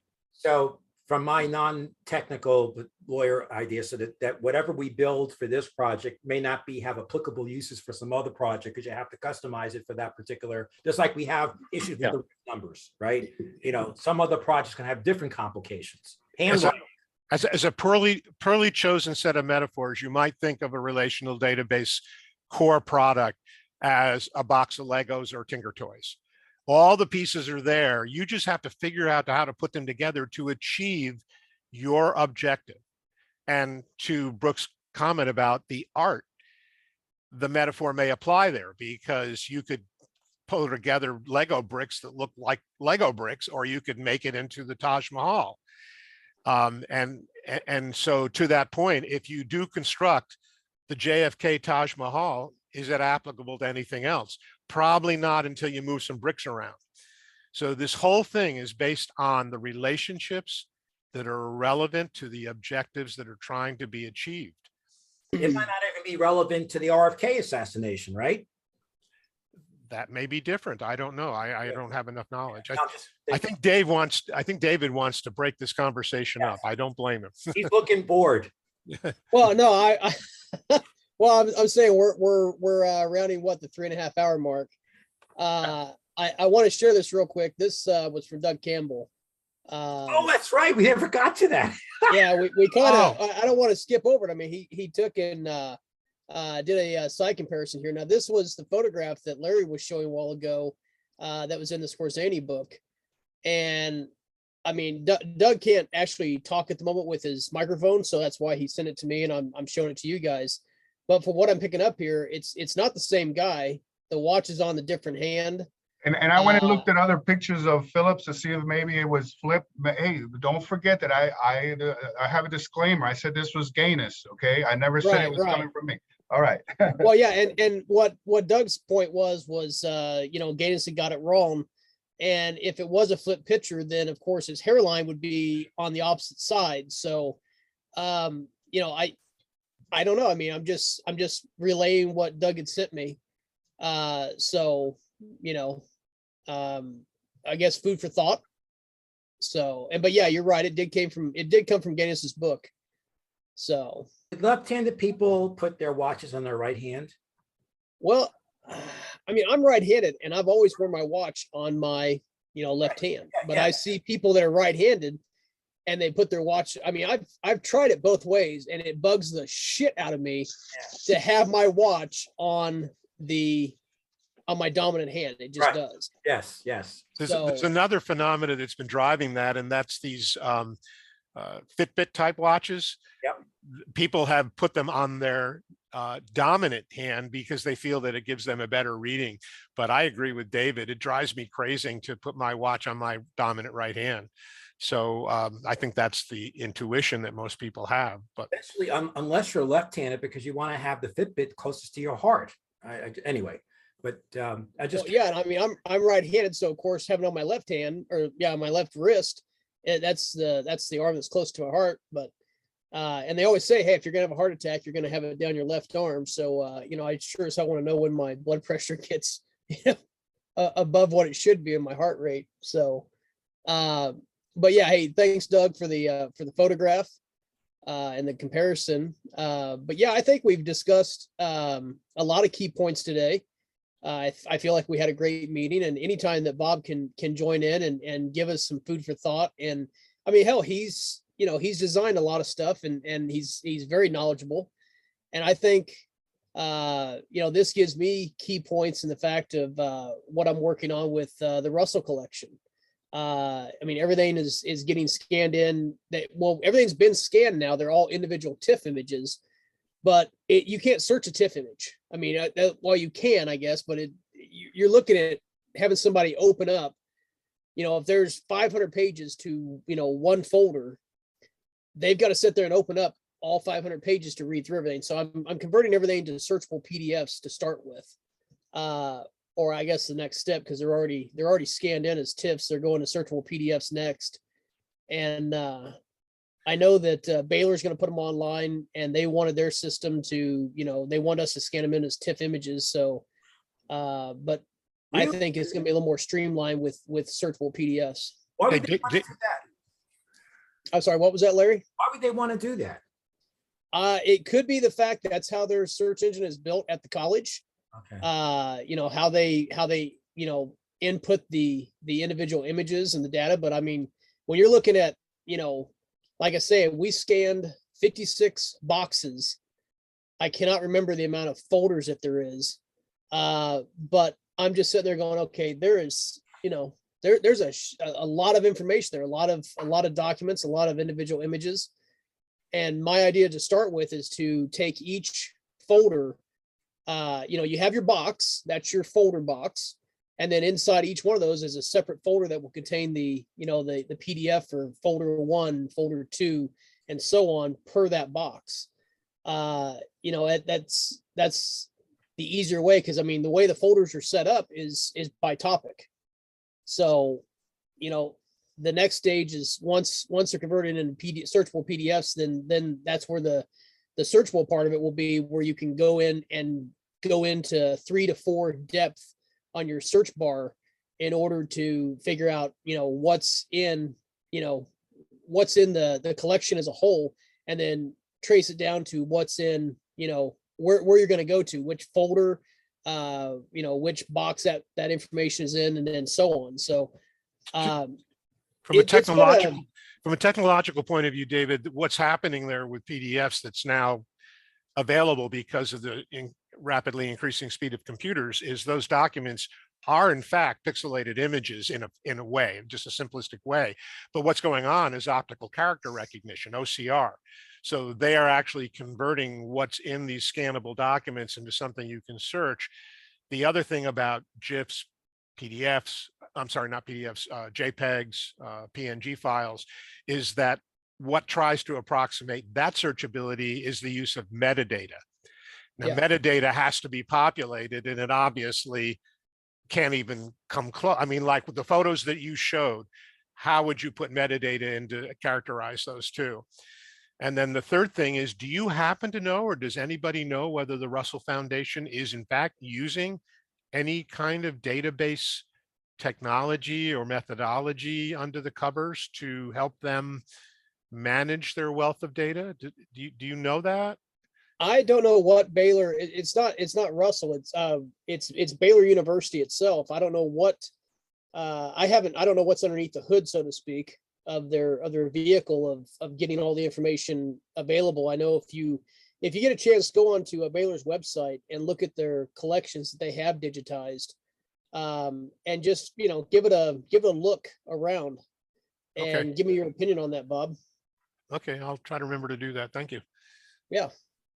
Hey, Dave, do you think that do you know whether the Hood University is are they still accepting materials, or do you think this was a one-time thing with Weisberg's collection? To be honest, I don't know. I mean, I know there's a lot of universities. I call them basically depots for documents and collections. And I know that when I spoke to Baylor, this was last year, they were actually looking at creating, more open space. And like we talked about, months ago, Open space, there's physical open space or technologically open? Physical open space. It used to be like, I'm just saying for Baylor, for one, like the Armstrong collection, Dick Russell's, Jack White. You run out of physical space after you house so many collections in your archives. I know, the way that Project JFK's been doing it, Brian's got his archives, Casey has his at his house, I have mine at my house. And then now that we're starting to get, people that want to donate to us, then it's going out and getting a physical, location, to house the physical part of it. Once it's digitized, it's not a big deal. So I'm wondering, again, going back to this relational idea, it might be that a place that has a collection on the Kennedy assassination, they obviously are constrained by space now. Maybe they'd be interested in having this kind of relational database that would help them free up space, but still maintain a collection that, and maybe we could then build on that collection with them, because we're not adding to more physical space for them. Right. I mean, it's like with Dick's collection. I mean, we were shipped the collection, we scanned it, and then we shipped all the boxes back because they wanted to hold the physical, part of their, deed of gift with Dick Russell was to, house the collection for him. And I know I've got other researchers that have, contacted me and said, hey, I would like to have my collection digitized. And I always ask them, do you want us to house the collection, or do you want to have us digitize and then send everything back to you? I'm at the point where, either way it needs to be, there needs to be a caretaker for it. And nothing bothers me more when I hear of a library or an institution that says, well, we've had this for 20, 30, 58 years. We just don't have the room for it no more. So of course it's their option, it's their discretion, what they're going to do with it. And whether it's been digitized or not digitized, we lose, if they choose to, chuck it into file 13 in the dumpster or send it out to the shred service, we lose that opportunity to be able to, access those files later on. But I'm wondering, like, it may be that in the future that universities might only accept deeds of gifts if they're not obligated to maintain them physically, right? I mean, they digitize them, and then who needs the physical anymore? I'm thinking out loud, but that might be a trend as these places get space constrained. Well, I know a lot of the people that, are becoming minimalists, me being a minimalist, shit, good luck with that. I have too much stuff, but a lot of people, they digitize their CDs, their LPs, their books. They live in tiny houses. And that's great. I have not a problem with that at all. But, eventually what happens when you have things digitized and you have a hard drive crash? It's not saved to the cloud. There's only so much. I mean, it depends on, cost wise, how much online cloud storage are you going to have? What's going to be available? What can you afford? I have a zip drive that is not working anymore, and I have files on that. I don't know how to recover them. Well, and that's the thing. I mean, the companies that are out there that you can, you have a hard drive that's failed. I mean, I've had hard drives, flash drives, SD cards and become corrupt. It's a real pain in the ass when you send it to them. They take their time to get it done. Sometimes more time than what you think it should take. And you get that reply back, well, we just couldn't recover the information. That's the last thing you want to hear. That's all too common. My advice to people with critical data is 3 copies.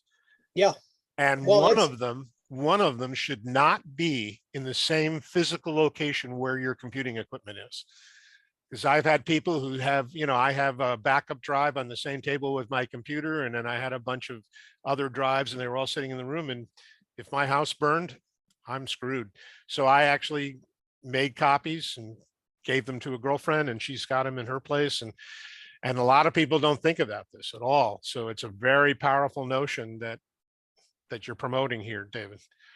Well, yeah, I mean, I know the way that I've ran. I mean, I know Brian had a hard drive and it corrupted, had no physical damage, but it just eventually they run a shelf life. And what I do is, I create a drive and then I make an immediate backup. The immediate backup doesn't get touched for the first, year or two. But when the time I hit the 3-year mark, I'm buying another drive, and then I put them in rotation. That drive, I'll use it till it quits. I have some drives that I've been using for 10 years, 15 years. They still work perfectly fine, but I know that it's a crapshoot. You plug it in one day and it's just not going to be there. And the other thing that catches people is this notion that DVDs and CDs have infinite longevity, and they have very short lifetimes. They actually no longer work. And depending on the quality of your product, pick a year, but some as soon as 3 years, some 5 years, some 10 years, they're no longer functional. Yeah, I tell people all the time that, because I digitize, home movies, photographs for people. And I always suggest, yes, I can put it on a flash drive, you can access it immediately. But I also go back to the fact of, M-Disc, because M-Discs are way better than standard CDRs or DVD-Rs. But then of course, if you have the storage space, put it in the cloud. Unfortunately, the cloud's not as secure as what people think it is. I've never personally had my stuff, hacked in the cloud, but We know several celebrities with their sex tapes have, so it's only as secure as you can make it. So, you know, I suggest people, like, when it comes to this stuff, keep the physical copy. You can always I mean, yes, it's time consuming as hell, but you can always go in and rescan a physical collection, you know? And then, like Bob was saying, I mean, when I have, you know, hard drives, I rotate out. I have 2 to 3 copies of each hard drive. And I have things stored in multiple locations, just so that way if one fails, you've got backups. So there's nothing worse than, you know, thinking, oh, it's on my laptop and I'm great because I've got 2 drives, and I'll put it on the storage part of the drive. Well, partitions wear out, drives wear out. Mishaps happen. So